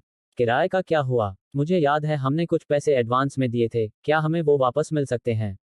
जी हाँ, बिल्कुल कर सकते हैं, अंकल वांग ने मुस्कुराते हुए कहा। मैं अभी मकान मालिक से मिलने गया था, लेकिन वो मिले नहीं। लगता है वो किसी काम से शहर से बाहर गए हैं। कल बात करते हैं, अभी इस बारे में बात नहीं करते। तुम दोनों थोड़ा इंतजार करो, मैं खाना बनाने जा रहा हूँ। अंकल वांग ने और कुछ नहीं कहा और रसोई में चले गए। ठीक है, अंकल वांग, अगर आपको कोई परेशानी हो तो मुझे बता देना। ठीक है, ठीक है, मुझे पता है। रात के खाने के बाद जो क्यूई टीवी देखते हुए जो किंग को पकड़े हुए थी और अंकल वांग अपने कमरे में पढ़ रहे थे। हालांकि यह एक यूनिट द्वारा आवंटित पुराना घर था, फिर भी यह छोटा पर संपूर्ण का एक बेहतरीन उदाहरण था। 3 शयन कक्ष, एक बैठक कक्ष और 2 स्नानघर, मात्र 89 वर्ग मीटर में फैला हुआ, लेकिन इसका लेआउट काफी आधुनिक था और आधुनिक लेआउट से बहुत अलग नहीं था। उनका और शिया येरुओ का पुराना कमरा मुख्य शयन कक्ष था, जिससे 2 छोटे शयन कक्ष बचे थे, एक अंकल वांग के लिए और एक छोटी किंग के लिए। ओह हाँ पापा, लगता है स्कूल से कुछ होमवर्क आया है। जो किंग ने अचानक सिर झुकाते हुए कहा। अरे क्या होमवर्क है? जो क्यूई को दिलचस्पी हुई। क्या तुम चाहते हो कि पापा तुम्हें पढ़ाएं? किंग बहुत होशियार है, वह आमतौर पर ज्यादातर सवाल समझ जाती है। मैं कक्षा की सबसे अच्छी छात्रा हूँ। इस बात पर जो किंग को थोड़ा गर्व हुआ। लेकिन मुझे यह होमवर्क पूरी तरह समझ नहीं आ रहा है। हाँ, मेरी किंग तो सबसे समझदार है। जो क्यूई ने प्यार से जो किंग के सिर पर हाथ फेरा। सच में, स्कूल में टीचर ने कहा कि हमें अपने माता पिता के बैंक कार्ड बनाने हैं। जो किंग ने थोड़ी परेशान होकर कहा, पापा, बैंक कार्ड क्या होता है? मैंने स्कूल में सुना है कि यह इस बात का सबूत है कि बैंक में पैसे जमा हैं, लेकिन किंग ने कभी बैंक कार्ड देखा नहीं है, इसलिए मुझे नहीं पता कि इसे कैसे बनाते हैं। हम बैंक कार्ड निकालो। जो क्यूई पहले तो चौंक गया, फिर व्यंग्य भरी मुस्कान के साथ सिर हिलाया। आजकल स्कूल सचमुच अधिकाधिक व्यवहारिक और दुनियादारी से भरे होते जा रहे हैं, जो क्यूई ने कड़वी मुस्कान के साथ कहा। पापा का तो कोई स्कूल ही नहीं है। ओह, मुझे याद आया, मेरा तो है। जो क्यूई को अचानक याद आया कि वू जेंगगुओ ने उसे पहले एक बैंक कार्ड दिया था और उसने लापरवाही से उसे बाहर निकाल लिया। कार्ड पूरी तरह से काला था और सूबेई बैंक का था। हालांकि यह एक स्थानीय बैंक था, लेकिन इसकी शाखाएं पूरे चीन में फैली हुई थीं और इसका कारोबार व्यापक था। 4 प्रमुख सरकारी बैंकों के बाद सूबेई बैंक का नंबर आता था। इस पर न केवल सूबेई बैंक का लोगो था, बल्कि वुगुओ ग्रुप का लोगो भी था, जो स्पष्ट रूप से एक संयुक्त ब्रांड का कार्ड था। और यह एक मशहूर ब्लैक कार्ड था, हालांकि इसके सभी विशेषाधिकार अभी तक सक्रिय नहीं किए गए थे। लो, यही है। किंग, इसे लो और चित्र बनाओ। वाह, ये तो बिल्कुल काला है। क्या सच में इसमें इतना पैसा रखा जा सकता है? जो किंग ने उत्सुकता से बैंक कार्ड को पकड़ा और कुछ उलझन में उसे हिलाते हुए कहा, पापा, पैसा बाहर क्यों नहीं आ रहा? पफ। जो किंग के प्यारे से चेहरे को देखकर जो क्यूई लगभग अपनी हंसी नहीं रोक पाए। पापा, आप किस बात पर हंस रहे हैं? जो किंग ने मुंह फुलाते हुए कहा। हाँ, क्या तुमने अभी खुद ही नहीं कहा? ये तो इस बात का सबूत है कि बैंक में पैसा जमा है। जो क्यूई ने मुस्कुराते हुए कहा। जब तुम ये कार्ड लेकर बैंक जाओगे और पासवर्ड डालोगे, तो कर्मचारी तुम्हें पैसे दे देंगे। ओह, तो ये ऐसे काम करता है। जो किंग ने झटपट अपने रंग बिरंगे जल रंग उठाए और कागज पर चित्र बनाना शुरू कर दिया। हालांकि जो कि इस कार्ड के महत्व को पूरी तरह से नहीं समझ पाई, लेकिन वुगुओ समूह के लोग और यहां तक कि सूबेई के कई अन्य अनुभवी लोग भी जानते थे कि यह कार्ड अत्यंत सीमित था, मानो उंगलियों पर गिना जा सकता हो। इसके विभिन्न गुप्त कार्यों को अनगिनत लोग लंबे समय से पाने की लालसा रखते थे। बेशक, जो क्यूई के विशेषाधिकार पूरी तरह से सक्रिय नहीं हुए थे। बैंक कार्ड निकालने के बाद जो क्यूई ने जो किंग को सुलाने की कोशिश की। इस बार उसने उसे आध्यात्मिक देवलोक की कहानियां भी सुनाई। जैसे जैसे रात गहरी होती गई, जो क्यूई अपने कमरे में लौट आया। उसने अलमारी खोली और शिया येरुओ के बचे हुए कुछ कपड़ों को निश्चिंत होकर देखने लगा। उसकी आंखें थोड़ी नम हो गईं। उसने एक दराज खोला और उसमें एक पुराने मॉडल का फोन मिला। यह मॉडल काफी पुराना हो चुका था, और उस समय भी यह एक सस्ता मॉडल था जो एक पीढ़ी पीछे था। उसने इसे चार्ज करने और चालू करने की कोशिश की और पाया कि यह अभी भी काम कर रहा है। जो क्यूई के दिल में उत्साह की एक लहर दौड़ गई। यह एक पुराना फ्लिप फोन था, लेकिन जब स्क्रीन चालू हुई तो जो क्यूई थोड़ा उदास हो गया। यह स्पष्ट था कि फोन को फैक्ट्री रीसेट कर दिया गया था, क्योंकि मूल वॉलपेपर पर उसकी और शिया येरुओ की एक साथ की तस्वीर थी। वे मेरे लिए एक भी तस्वीर छोड़ने की योजना तक नहीं बना रहे हैं। जो क्यूई ने कड़वाहट से सिर हिलाया और फोन के पन्नों को पलटने लगा। अचानक, पासवर्ड से सुरक्षित एक फोल्डर ने उसका ध्यान खींचा। पासवर्ड, इसके अंदर क्या है? आशा को फिर से जगाते हुए जो क्यूई को पता था कि यह उसके लिए जिया येरुओ द्वारा ही छोड़ा गया होगा। मेरा जन्मदिन 17 जनवरी को है। नहीं, उसका जन्मदिन 22 फरवरी को है। फिर भी गलत। क्या यह हमारी पहली मुलाकात की तारीख है, या हमारी पहली डेट की तारीख? अध्याय 8, वू जिन्यांग से दोबारा मुलाकात। पासवर्ड अभी भी गलत है। जो क्यूई ने अपना फोन कसकर पकड़ लिया। क्षण भर के लिए वह असमंजस और हैरानी में डूब गया, लेकिन उससे भी ज्यादा, वह गहरी सोच में पड़ गया। वह जानता था कि जिया येरुओ ने उसके लिए कुछ न कुछ जरूर छोड़ा होगा, कुछ ऐसा जो दूसरों को नहीं देखना चाहिए, इसलिए उसने पासवर्ड लगा दिया था। लेकिन जाहिर है पासवर्ड सिर्फ वही जान सकता था और कोई और इसे क्रैक नहीं कर सकता था। एक पासवर्ड जो सिर्फ मुझे पता है, लेकिन मुझे याद नहीं आ रहा। वो क्या हो सकता है? जोऊकी ने हर संभव संख्या दर्ज कर ली थी, लेकिन फिर भी फोन अनलॉक नहीं हुआ। चूंकि उसे पासवर्ड याद नहीं आ रहा था, इसलिए उसने इसके बारे में सोचना छोड़ दिया। जब तक फोन उसके पास है, वह इसे खोल ही लेगा। सौभाग्य से, यह एक पुराना मॉडल था और चाहे वह कितनी भी बार पासवर्ड डाले, फोन लॉक नहीं हुआ। हालांकि, लालसा का यह अचानक उभार उसे तुरंत वश में कर गया। वह सिगरेट पीना चाहता था, वह शराब पीना चाहता था। ये दोनों घर पर नहीं थे। इसलिए उसने कपड़े पहने और नीचे चला गया। अचानक, उसे महसूस हुआ कि कोई छुपकर उसे देख रहा है। हाँ, सही कहा, ये चाय खाने वाले ही होंगे। जो क्यूई की आंखें थोड़ी सिकुड़ गईं। शायद उन्हें आज सुबह से ही मेरी रणनीति के बारे में पता चल गया होगा, वरना वे अब तक कुछ कर चुके होते। अब वे बहुत सतर्क होंगे। क्या मुझे? जब जो क्यूई यह तय करने में हिचकिचा रहा था कि उसे कोई कदम उठाना चाहिए या नहीं, तभी अचानक उसके मन में एक विचार आया। हेलो, मोटे हुआंग, तुम मुझे क्यों ढूंढ रहे हो? जोची ने पुराने मॉडल का फोन उठाया और फोन पर बात करने का नाटक किया। हमने वू झेंगगुओ के लिए जो जाल बिछाया था, वो कैसा चल रहा है? हाँ, क्या ये सिर्फ पैसे ठगने के बारे में नहीं है? डरो मत, वू झेंगगुओ के पास बहुत पैसा है, उसे इस थोड़ी सी रकम की परवाह नहीं होगी। हम बस। जो क्यूई की आवाज न तो तेज थी और न ही धीमी, बस इतनी थी कि अंधेरे में मौजूद लोग उसे सुन सकें। क्या आपने अभी अभी फोन पर जो क्यूई की बातें सुनी? जो क्यूई के पड़ोस में खड़ी एक कार में कई लोग जो क्यूई की हालिया कॉल के विषय पर चर्चा करने लगे। मैंने सुना, ऐसा लगता है कि वह वू झेंगगुओ के लिए जाल बिछा रहा है। बॉस, इस बारे में आपका क्या विचार है? तो आखिरकार वो भी हम ही में से एक है। उस आदमी ने अपनी आंखें थोड़ी सिकोड़ी। ठीक है, तुम लोग यहाँ देखो। मैं वापस जाकर पहले बॉस को ढूंढता हूँ। हाँ, बड़े भाइयों, अपना ख्याल रखना। उस आदमी को जाते देख अंदर मौजूद लोग फुसफुसाने लगे। धिक्कार है, वह शायद किसी क्लब में जा रहा होगा। छोड़ो इसे, क्या बॉस ऐसे ही व्यवहार करता है? रोजाना क्लबिंग करना, क्या उसका शरीर इसे झेल पाएगा? मुझे लगता है तुम बस ईर्ष्या और द्वेष से भरे हो। शिकायत करना बंद करो, इसका कोई फायदा नहीं है। बस निगरानी करते रहो। जो क्यूई ने बियर का एक केस और सिगरेट का एक पैकेट खरीदा और फिर अपने कमरे में लौट आया। उसने खिड़की खोली, सिगरेट जलाई और एक हल्की सी समाधि जैसी अवस्था में चला गया। मुझे नहीं पता कि मैं इसे कब तक जारी रख पाऊंगा, लेकिन जितना अधिक समय तक मैं इसे टाल सकता हूं, उतनी ही अधिक उम्मीद बनी रहती है। धिक्कार है, अगर मैं अभी भी अपने चरम पर होता, तो मुझे इस दुनिया में किस बात का डर होता? अपना सिर हिलाते हुए, उसने एम्बर ब्रेसलेट और 5 सम्राटों के सिक्के निकाले जिन्हें फैटी हुआंग ने उसी दिन पहले संसाधित किया था। मुझे आध्यात्मिक ऊर्जा में हल्का सा उतार चढ़ाव महसूस हुआ। यह सुनहरी डोरी सचमुच बहुत अच्छी है। जोची ने भावुक होकर कहा। इस दुनिया में ऐसी चीजें भी हैं जो आध्यात्मिक ऊर्जा के साथ घट बढ़ सकती हैं। मेरा शरीर भी धीरे धीरे ठीक हो रहा है, इसलिए लगता है कि पूरी तरह स्वस्थ होना नामुमकिन नहीं है।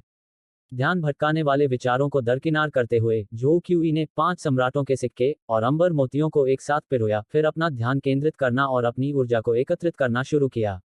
पलक झपकते ही, उसकी उंगलियों से एक हल्की सी चमक निकली। धीमी सी चीख के साथ, उसने तुरंत 5 सम्राटों के सिक्के वाले एम्बर कंगन पर कुछ उकेरना शुरू कर दिया। एक एक करके, अजीब और रहस्यमय अक्षर धीरे धीरे प्रकट होने लगे, जिससे एक बहुत ही अनोखा ऊर्जा क्षेत्र बन गया। कुछ ही देर में, जो क्यूई का माथा पसीने से भीग गया था। अगर इस समय कमरे में कोई होता, तो वह अपने सामने के दृश्य को देखकर स्तब्ध रह जाता, क्योंकि यह एक ऐसी घटना थी जिसे आधुनिक विज्ञान समझा नहीं सकता था, जो लोगों की पारंपरिक समझ से पूरी तरह परे थी। जो क्यूई के सामने 2 एम्बर कंगन थे, एक जो उन्होंने ऊंची कीमत पर खरीदा था, और दूसरा 5 सम्राटों के सिक्कों की शैली में बना हुआ था। और इन दोनों कंगनों पर छोटे छोटे अक्षर उभर रहे थे और गिर रहे थे, जो स्पष्ट रूप से दिखाई दे रहे थे। उनसे एक शांत आभा निकल रही थी, मानो वे एक असाधारण रूप से जीवंत कहानी सुना रहे हों। जोकी के माथे पर पसीने की बूंदें और घनी हो गईं।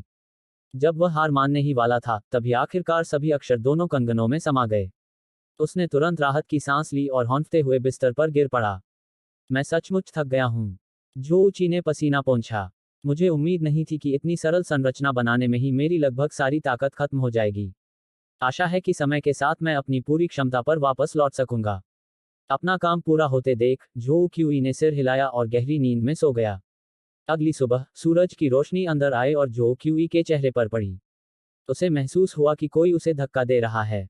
बस करो, रो, मुझे थोड़ी देर और सोने दो।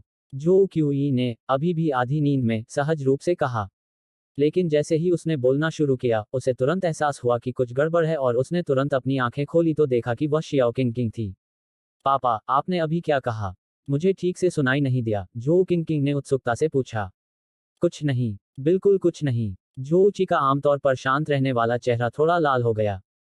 दरअसल, वह सपना देख रहा था, शिया येरुओ का हाथ पकड़ने और उसे चूमने का सपना। लेकिन वह यह कैसे कह सकता था?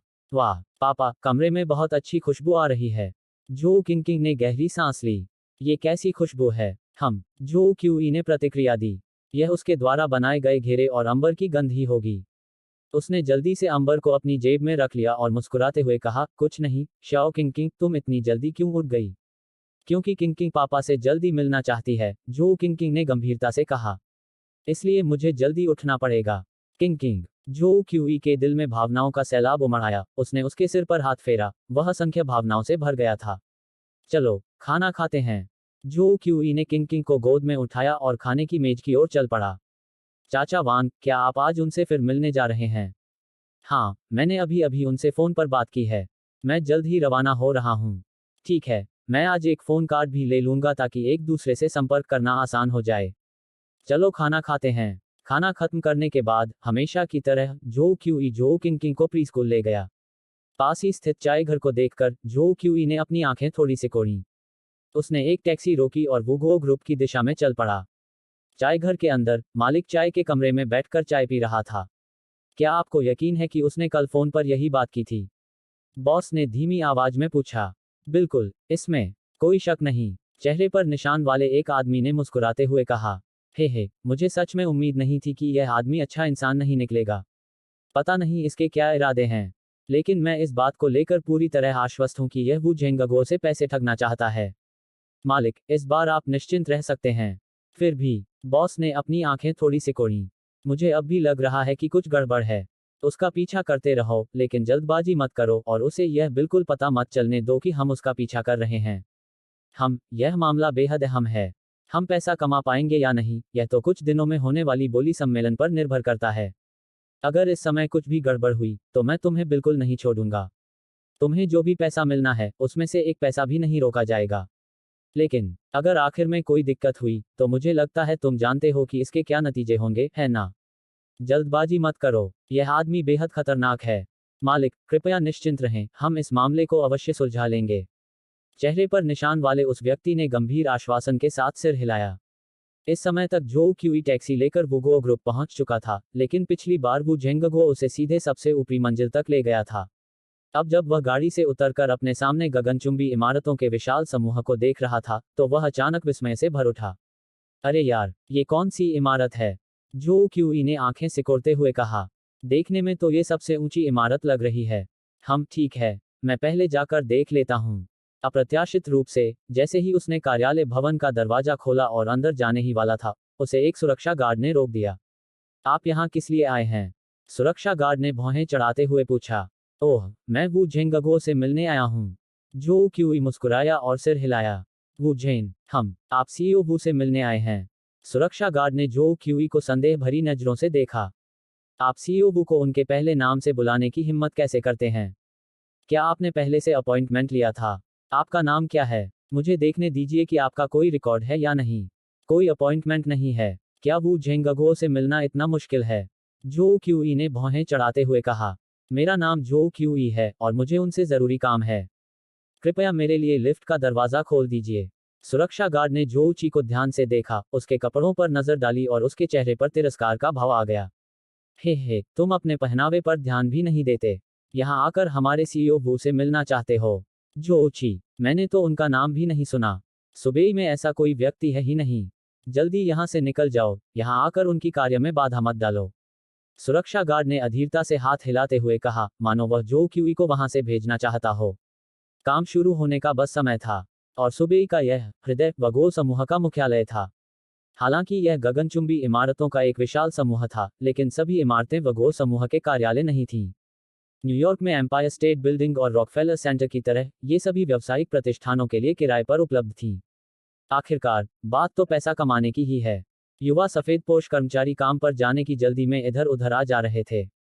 उन्होंने हड़बड़ी में हाजिरी लगाई, लेकिन फिर भी जो क्यूई को संदेह भरी नजरों से देख रहे थे। उसका पहनावा बेहद साधारण था, जो चमकीले और आकर्षक कपड़े पहने लोगों के बिल्कुल विपरीत था। इससे स्वाभाविक रूप से लोगों का ध्यान आकर्षित हुआ। जो क्यूई को इन लोगों की निगाहों से कोई फर्क नहीं पड़ा, उसे असहज करने वाली बात सुरक्षा गार्ड थी। वह जानता था कि यह सुरक्षा गार्ड का कर्तव्य है और उसका इरादा उसे परेशान करने का नहीं था, लेकिन वह जा नहीं सकता था, इसलिए उसने बस आगे बढ़ जाने की तैयारी कर ली। अरे अरे अरे, तुम क्या कर रहे हो? सुरक्षा गार्ड ने तुरंत जोऊची को रोक दिया, उत्तेजित होकर अपनी बिजली की लाठी निकाली और जोऊची की नाक पर तानते हुए कहा, हिलो मत। अंदर मत जाओ। क्या तुम्हें इंसानी भाषा समझ नहीं आती? क्या यह कोई ऐसी जगह है जहां तुम आ सकते हो? मैंने तुम्हें जाने के लिए कहा है, तो जल्दी जाओ, वरना मैं पुलिस को बुलाकर तुम्हें गिरफ्तार करवा दूंगा। भाई, मुझे पता है तुम्हारा काम आसान नहीं है, और मैं तुम्हारे लिए चीजें मुश्किल नहीं बनाना चाहता। जो क्यूई ने अपनी नाक रगड़ी, भौहें चढ़ाते हुए कहा, कृपया एक तरफ हट जाए। मुझे वास्तव में वू झेंगगो से कुछ बात करनी है। अगर तुम्हारे पास कुछ है भी तो नहीं। क्या तुम्हें पता है कि सीईओ वू रोजाना कितने व्यस्त रहते हैं? सुरक्षा गार्ड ने तिरस्कारपूर्वक कहा, क्या तुम्हें लगता है कि तुम जब चाहो उनसे मिल सकते हो? यहां से चले जाओ, वरना मैं बल प्रयोग करूंगा। जो क्यूई की भौहें और भी सिकुड़ गईं, लेकिन उनके पास वू झेंगगो का फोन नंबर नहीं था, जिससे अब मामला थोड़ा मुश्किल हो गया था। दोस्त, कृपया एक तरफ हट जाओ। जो क्यूई ने अपनी भावनाओं पर काबू पाने की कोशिश करते हुए धीरे से कहा। नहीं, बाहर निकलो। सुरक्षा गार्ड ने जो क्यूई के कपड़े पकड़ लिए और उसे जबरदस्ती बाहर निकालने का इरादा किया।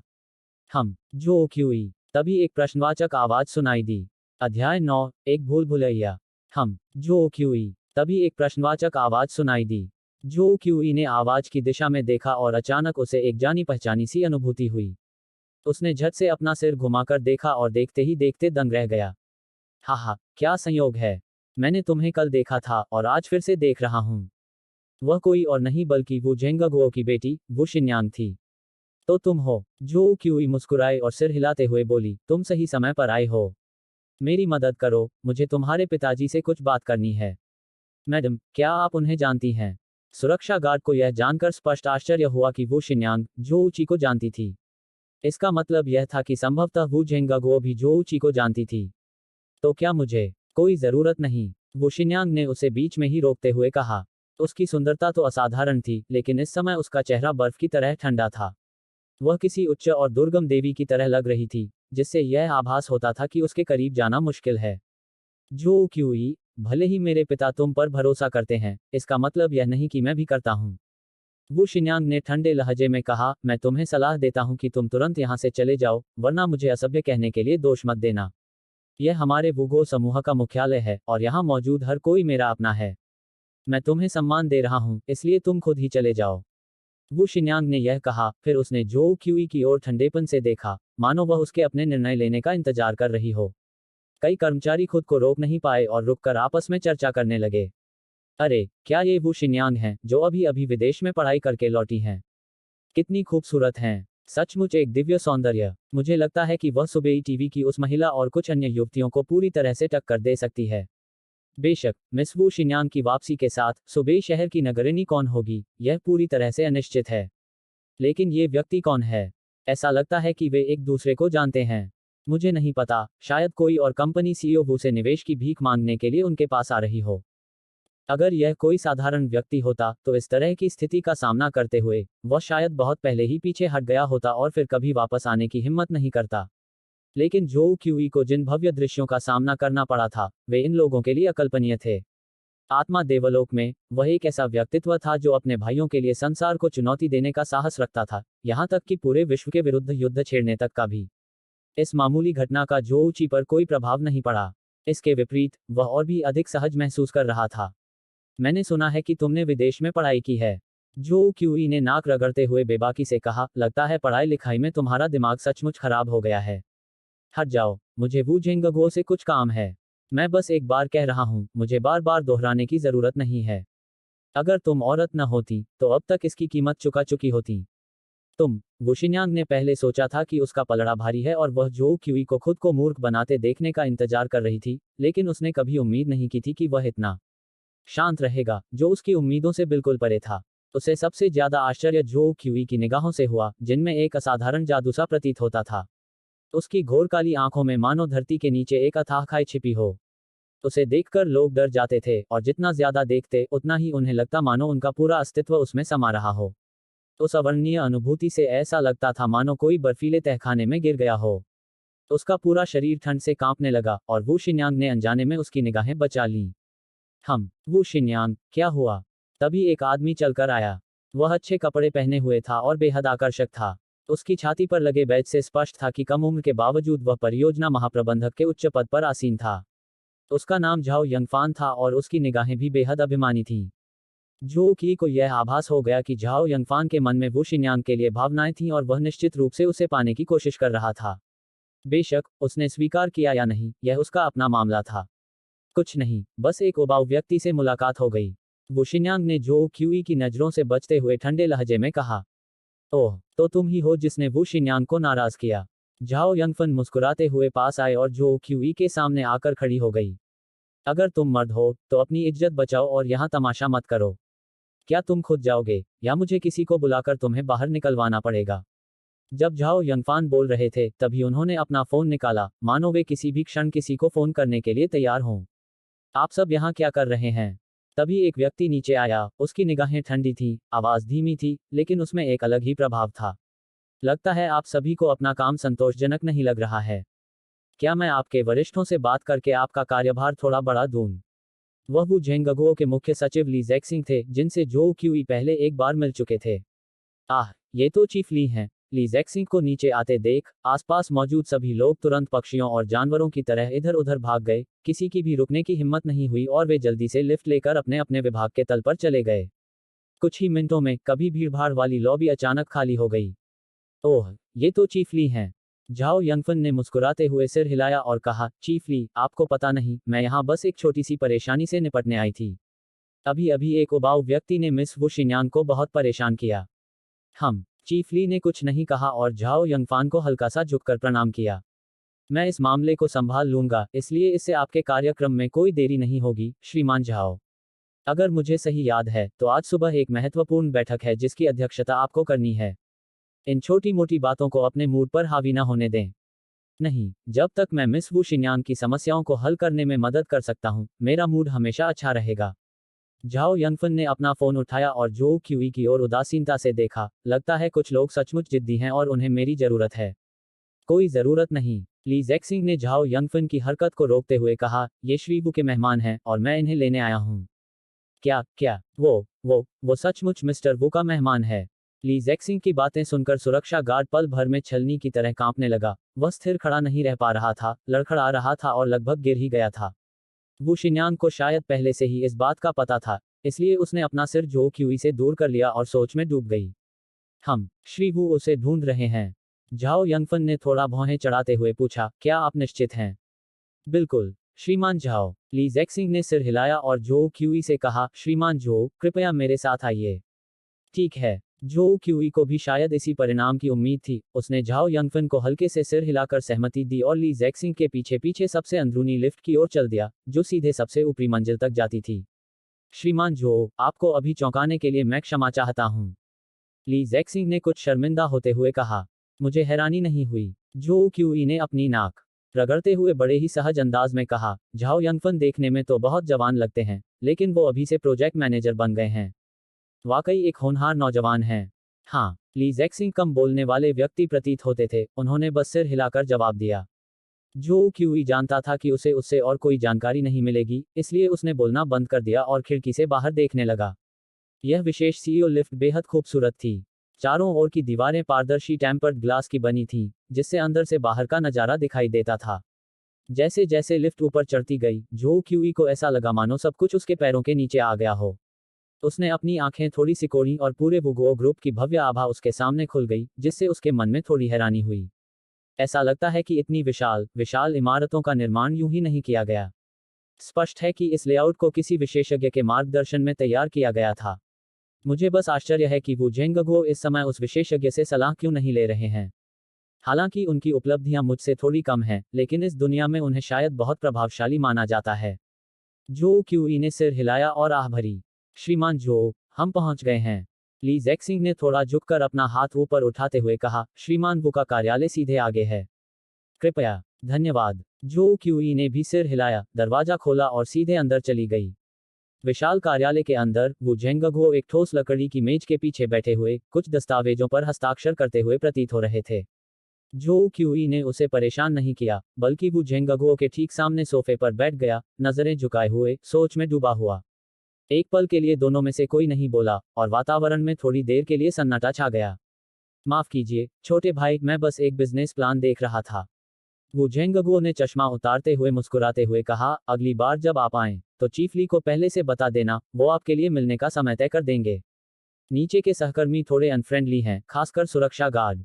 मैंने वित्त विभाग से उसे बर्खास्त करवा दिया है। मुझे आश्चर्य है, क्या आप इस समाधान से संतुष्ट हैं?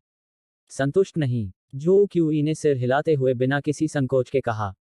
ओह, वो झेंगगुओ की आंखों में थोड़ी सी नफरत झलक गई, लेकिन आम लोग उसके भावों में आए इस बदलाव को समझ नहीं पाए। तो फिर आप इसे कैसे सुलझाना चाहते हैं? क्या मैं उसका एक पैर कटवा दूं? या उसके शरीर को सुबेई नदी में डुबो दूं?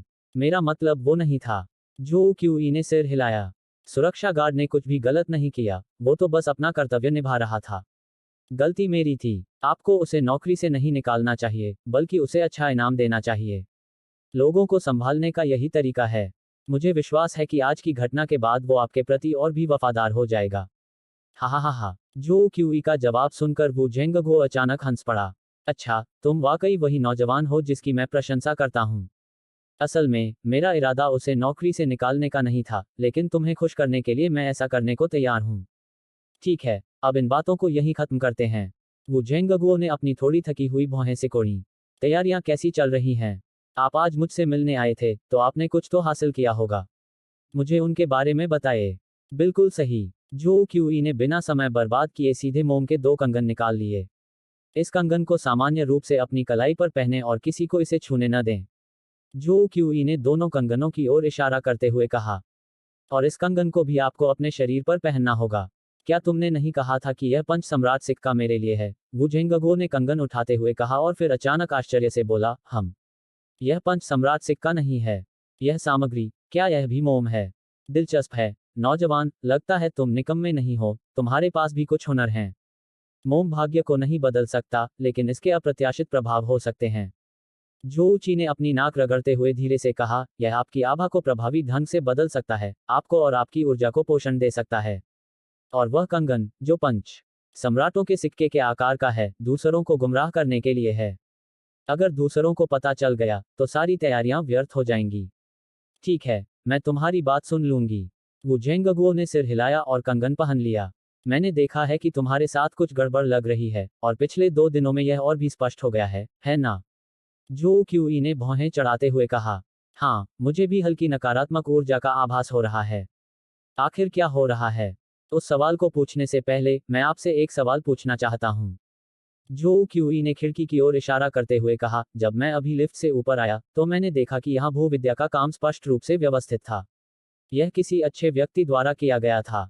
वह अब कहाँ है? आप उससे आपदा से बचाव के लिए मदद क्यों नहीं मांग रहे हैं? अध्याय 10, ऑनलाइन भगोड़ा संदिग्ध। मुझे भी यही अंदाजा था कि तुम यही कहोगे। वो झेंगगुओ ने एक सिगरेट फेंकी, खुद के लिए एक जलाए और व्यंग्यात्मक मुस्कान के साथ कहा, पिछले साल बीमारी से उनकी मृत्यु हो गई। आखिर वो बूढ़े थे। उनकी मृत्यु के बाद, जब मेरा कोई सहारा नहीं था, तो मुझे कुछ परेशानियों का सामना करना पड़ा। हालांकि इससे मैं पूरी तरह से लाचार तो नहीं हो गया, लेकिन फिर भी काफी मुश्किल थी। मुझे व्यापारिक मामलों की समझ नहीं है। जो क्यूई ने अपनी सिगरेट नहीं निकाली, इसके बजाय उन्होंने अपने ब्रांड की तामसुई सिगरेट निकाली। मुझे अभी भी इन्हें पीने की आदत है। दरअसल, अंदर आते ही मुझे यह आभास हो गया था। विरोधी साधारण नहीं हैं। वे कोई सरल रणनीति नहीं अपना रहे हैं, बल्कि जबरदस्त ताकत का इस्तेमाल कर रहे हैं, जीतने के लिए दृढ़ संकल्पित हैं। इस बार तुमने किन लोगों को नाराज किया है?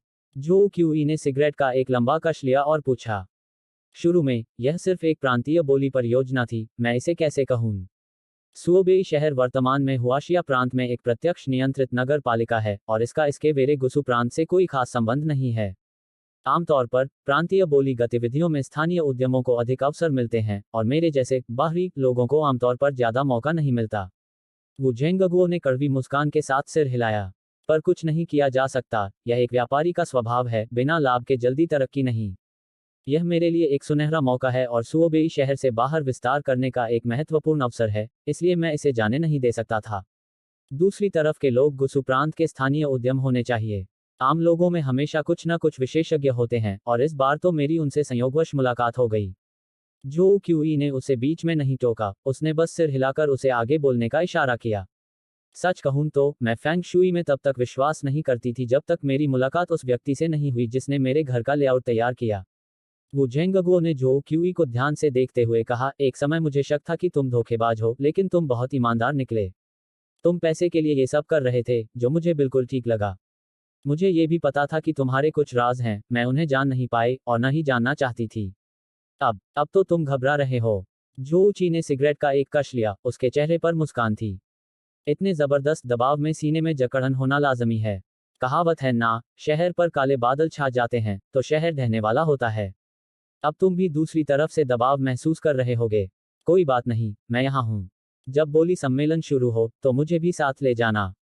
मुझे भी जाना होगा, वो झेंगगुओ ने भौहें चढ़ाते हुए कहा। आमतौर पर ऐसी स्थितियों में मैं उपस्थित नहीं होता। मैं जानता हूं कि आपका अपना रुतबा है और कुछ मौकों पर आपका आना उचित नहीं होता। जो ची ने सिर हिलाते हुए कहा, लेकिन इस बार मामला अलग है, आपको आना ही होगा और आपके पास आने के अलावा कोई चारा नहीं है।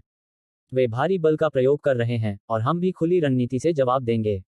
आप में स्वाभाविक रूप से पूर्व से आने वाली बैंगनी ऊर्जा की आभा है और आपकी उपस्थिति निश्चित रूप से उन्हें अस्त व्यस्त कर देगी। इससे ही आधी लड़ाई जीत ली जाएगी। चूंकि आपने ऐसा कहा है, वो झेंगगुओ ने कुछ देर सोचा और फिर कहा, तो चलिए ऐसा ही करते हैं। लेकिन मैं आपसे पूछना चाहता हूं, इस मामले में आपकी सफलता की क्या संभावना है? 50%। जो क्यूई ने बिना किसी झिझक के जवाब दिया। अभी निराश मत होइए, क्योंकि मेरी नज़र में चाहे कितनी भी मुश्किल हो या कितनी भी बड़ी चुनौती हो, सफलता हमेशा 50% ही होती है, यानी 50-50। या तो सफलता पाओ या कोशिश करते करते मर जाओ, इसके दो ही परिणाम होते हैं, सफलता या असफलता। तुम हद से ज्यादा ईमानदार हो, वू झेंगगुओ ने तुरंत एक व्यंग्यात्मक मुस्कान दी। आप आजकल बहुत ज्यादा भौहें सिकोड़ रहे हैं, जिससे आपकी भौहों के बीच का हिस्सा प्रभावित हो रहा है। शायद आपको आजकल बार बार सिर दर्द हो रहा है ना? जो क्यूई ने अचानक पूछा। बिल्कुल सही, ऐसी स्थिति में किसे सिर दर्द नहीं होगा? वू झेंगगुओ ने आह भरी। शांत बैठो। जो क्यूई ने सिर हिलाया और वू झेंगगुओ के सामने चली गई। हालांकि वू झेंगगुओ ने कुछ नहीं कहा, लेकिन उस पल उनका दिल थोड़ा सा कांप उठा। उन्होंने जोऊची के साथ हुई घटना के बारे में सुना था, जिसमें उन्होंने एक अनुभवी अंगरक्षक की कलाई को नंगे हाथों तोड़ दिया था। यह कोई साधारण व्यक्ति नहीं था। लेकिन आखिर वह वू झेंगगुओ थे, जिनके पास पूर्व की ओर से एक विशेष ऊर्जा थी। उन्हें पूरा भरोसा था कि जोऊची उन्हें नुकसान नहीं पहुंचाएगा, इसलिए उन्होंने मेज के नीचे रखी पिस्तौल निकालने के लिए बढ़ा हुआ हाथ नीचे कर लिया। जो क्यूई ने स्वाभाविक रूप से उसकी सभी छोटी छोटी हरकतों को देखा, लेकिन कुछ नहीं कहा। वह वू झेंगगुओ के पास आया और जैसे ही उसने अपने दाहिने अंगूठे को वू झेंगगुओ के माथे पर दबाया, उस पर एक हल्की, लगभग अदृश्य सी चमक दिखाई दी। वू झेंगगुओ शुरू में थोड़ा आशंकित था, लेकिन पल भर में ही उसका तनाव दूर हो गया। उसके पूरे शरीर में एक अद्भुत सुखद अनुभूति फैल गई, मानो कितना भी दबाव हो, उसे अब डर नहीं लग रहा था। उसने अपनी आंखें थोड़ी सी बंद कर लीं, उस गर्म एहसास का आनंद लेते हुए, मानो उसे तुरंत नींद आ गई हो।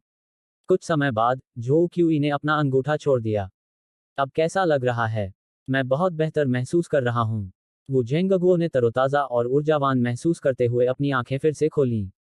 अब उनकी नज़र जोऊची की ओर अलग थी, जिसमें गहन जांच पड़ताल का भाव था। अच्छा है, जो क्यूई ने सिर हिलाया। तो अब मैं चलता हूँ। फिर मिलते हैं। ठीक है। वू झेंगगुओ को अचानक कुछ याद आया और उन्होंने जो क्यूई को अपना बिजनेस कार्ड पकड़ा दिया। मेरा फ़ोन नंबर इस पर है। आप सीधे मुझसे संपर्क कर सकते हैं। अगर मुझसे संपर्क न हो पाए तो आप लैंडलाइन पर कॉल कर सकते हैं, चीफ ली आपकी मदद करेंगे। जो क्यूई ने बिजनेस कार्ड को देखा और उसे थोड़ी सी भावना का अनुभव हुआ। इस समाज में कोई व्यक्ति जितना अधिक शक्तिशाली और प्रभावशाली होता है, वह पदनामों की उतनी ही कम परवाह करता है। एक शुद्ध सफेद बिजनेस कार्ड, जिसकी बनावट बहुत ही आकर्षक थी। इसमें केवल कुछ ही जानकारी थी। वगो ग्रुप के बोर्ड के अध्यक्ष, हुआशिया चैरिटी फेडरेशन के निदेशक, वू झेंगगुओ, फोन नंबर। ओह हाँ, मुझे भी कुछ कहना है। जोऊची ने उससे कहा, हालांकि मैं यहाँ हूँ, फिर भी मुझे उम्मीद है कि तुम उस चायखाने के मालिक से संपर्क बनाए रखोगे और उसकी उपेक्षा नहीं करोगे। आखिरकार, वह भी एक महत्वपूर्ण कड़ी है, और हम उन्हें जरा भी शक नहीं होने दे सकते। वरना, इससे पूरी स्थिति बिगड़ सकती है। बिल्कुल, मैंने इसके लिए पहले से ही योजना बना ली है। वो झेंगगुओ मुस्कुराया और सिर हिलाया। उनके लोग दरवाजे के बाहर इंतजार कर रहे हैं। अच्छा। जो क्यूई ने सिर हिलाया और कुछ नहीं कहा और दरवाजा खोलकर बाहर निकल गया। दरअसल जैसे ही वह बाहर निकला, उसने देखा कि दरवाजे के बाहर सोफे पर कई लोग उसका इंतजार कर रहे थे। जो क्यूई ने बेहद हैरानी जताई, उसकी आंखों में गहरी सतर्कता और शर्मिंदगी झलक रही थी। उसका यह अभिनय वाकई कमाल का था। अगर किसी को उसके असली विचार पता चल जाते, तो शायद वे कहते कि सर्वश्रेष्ठ अभिनेता का ऑस्कर तो उसे ही मिलना चाहिए। जैसे कि किसी के द्वारा देखे जाने के डर से जो क्यूई जल्दी से लिफ्ट में घुस गई। बॉस, वो तो स्कारफेस कुछ बोलने ही वाला था कि चाय घर के मालिक ने उसे बीच में ही रोक दिया और उसे ठंडी निगाहों से देखा। चलिए अंदर चलते हैं, चीफ ली ने हमें बुलाया है। चाय घर के मालिक ने अपने कपड़े ठीक किए और उठकर वो झेंगगुओ के दफ्तर की ओर चल पड़ा। स्कारफेस भी उसके पीछे पीछे तेजी से चल पड़ा, अपने चेहरे से ठंडा पसीना पोंछते हुए। श्रीवू, इस मामले पर चर्चा करने से पहले मैं अभी अभी चर्चा में आए उस युवक का जिक्र करना चाहता हूँ। चाय घर के मालिक ने चापलूसी भरे लहजे में कहा, मुझे जो जानकारी मिली है, उसके अनुसार वह शायद जानबूझकर आपसे पैसे ठगने की साजिश रच रहा है। उसने आपको मोतियों की माला दी होगी। मैं आपको सलाह देता हूं कि आप उसे न पहने, वरना इससे पूरी स्थिति बिगड़ सकती है। कोई बात नहीं, इस लड़के को तो खत्म करना ही होगा। मैंने बहुत पहले ही सब कुछ भांप लिया था। वू झेंगगुओ ने ठंडे लहजे में कहा, इस तरह की चीजों में मैं बस उसे गुमराह करना चाहता हूँ। उसने मेरे खिलाफ साजिश रचने की हिम्मत की। वू झेंगगुओ, वो सचमुच मौत को दावत दे रहा है। मैं उसे कार्यक्रम स्थल पर ले जाता हूँ और तुम मेरे इशारे पर काम करना और उसका काम तमाम कर देना। तो श्रीमान वू, आपको सब कुछ अच्छी तरह से पता था। इस क्षण चाय घर का मालिक अत्यंत प्रसन्न हुआ। क्या मैं आगे बढ़ूं? और कोई जरूरत नहीं। इस दौरान उसे सतर्क मत करो, मुझे शक है कि उसके पीछे कोई है। वू झेंगगुओ ने भावहीनता से कहा, उसे मत छुओ, और खासकर उसके परिवार को तो बिल्कुल मत छुओ, वरना अंतहीन मुसीबत हो सकती है। मेरी बात मानो। वगुओ ग्रुप छोड़ने के बाद जो क्यूई मूल रूप से घर जाना चाहता था, लेकिन फिर उसे अचानक याद आया कि उसे एक फोन कार्ड बनवाना होगा। पास ही में उसे एक मोबाइल फोन की दुकान दिखाई दी, इसलिए वह अंदर चला गया। हेलो महोदय, आप किस तरह का फोन खरीदना चाहते हैं?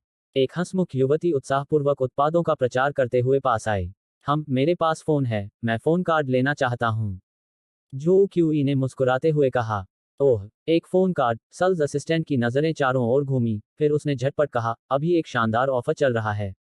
अगर आप फोन कार्ड लेते हैं और किसी सर्विस के लिए साइन अप करते हैं, तो हम आपको एक मुफ्त फोन देंगे और आप किश्तों में भुगतान कर सकते हैं। यह लेटेस्ट फ्रूट फोन है और आपको हर महीने सिर्फ 900 युआन से भी कम का भुगतान करना होगा। नहीं, धन्यवाद, जो क्यूई ने हाथ हिलाते हुए कहा। मुझे एक कार्ड दे दीजिए। ठीक है फिर। सेल्स असिस्टेंट ने आंखें घुमाईं और इस बार उसने जोची के पहनावे पर ध्यान दिया। ओह, मुझे यहाँ कुछ और काम है।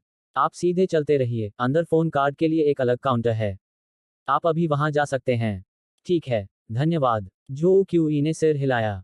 वह स्वाभाविक रूप से जानता था कि युवती का मिजाज क्यों बदल गया था। लेकिन वह यह भी समझता था कि आखिर जीवनयापन के लिए पैसा कमाना जरूरी है, भले ही तरीका थोड़ा सीधा और असभ्य ही क्यों न हो। हेलो, मुझे एक फोन कार्ड चाहिए।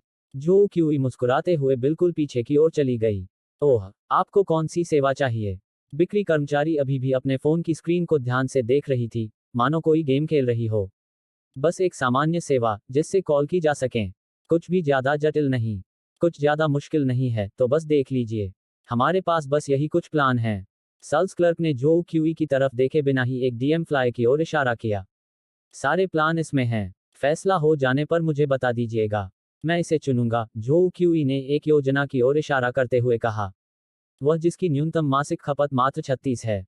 बिक्री क्लर्क ने जो क्यूई को तिरस्कार भरी नजरों से देखा, फिर हाथ बढ़ाकर कहा, कृपया अपना पहचान पत्र दिखाएं। ठीक है। जो क्यूई ने ज्यादा कुछ कहे बिना सीधे अपना पहचान पत्र दे दिया। उसे यह अपने पुराने दराज में मिला था। एक मिनट रुकिए। बिक्री कर्मचारी ने अपना खेल खत्म कर लिया था और सिस्टम को चालू करने लगी थी। लेकिन अचानक उसने देखा कि कुछ गड़बड़ है। उसने कई बार स्वाइप किया, लेकिन कुछ भी दिखाई नहीं दिया। क्या यह आपका पहचान पत्र है? हाँ, यह मेरा ही है। क्या कोई समस्या है? जो क्यूई ने हैरानी से पूछा। यह स्कैन क्यों नहीं कर रहा? सेल्स क्लर्क ने जो क्यूई को और भी अजीब निगाहों से देखा। मेरा इंतजार करो। सेल्स क्लर्क ने जो क्यूई का आईडी कार्ड लिया और पीछे की ओर चली गई और जल्दी से अपने सहयोगियों के साथ इस पर चर्चा करने लगी। इस आईडी में साफ तौर पर कुछ गड़बड़ है। क्या वह ऑनलाइन भगोड़ा है? यह इतना बड़ा संयोग कैसे हो सकता है? आखिर हुआ क्या था? देखो, उसका पहचान पत्र 2 साल पहले ही एक्सपायर हो गया था और उसने उसे रिन्यू नहीं कराया। सोचो जरा, कौन ऐसा व्यक्ति है जो इतने सालों तक पहचान पत्र का इस्तेमाल नहीं करता। एक्सपायर हो चुके पहचान पत्र से कुछ भी नहीं किया जा सकता, ट्रेन में सफर नहीं कर सकते, कुछ भी नहीं। यह तो सही बात है, जल्दी पुलिस को बुलाओ। यह देखकर कि वह व्यक्ति बाहर नहीं आ रहा है, जो क्यूई बस लॉबी में बैठ गई और इंतजार करने लगी। मेरे पास एम्बर का एक अतिरिक्त टुकड़ा है, जो किंग किंग के लिए एकदम सही रहेगा। किंग किंग का जन्मदिन, वो पृथ्वी तत्व की भी है, इसलिए मुझे वापस जाकर इसे आशीर्वाद देने के लिए एक विशेष मंत्र का प्रयोग करना होगा। जैसे ही जो क्यूई ने यह सोचा, अचानक उसके दिमाग में एक विचार आया और वो तुरंत रुक गया। हाँ, हमारे बीच के सारे दिन गिने गए, लेकिन किंग किंग का नहीं। क्या पासवर्ड किंग किंग का जन्मदिन हो सकता है? यह सोचते ही जो क्यूई ने तुरंत अपना फोन निकाला। मजा आया? तो थोड़ा सब्सक्राइब, लाइक, हाइप कर दो।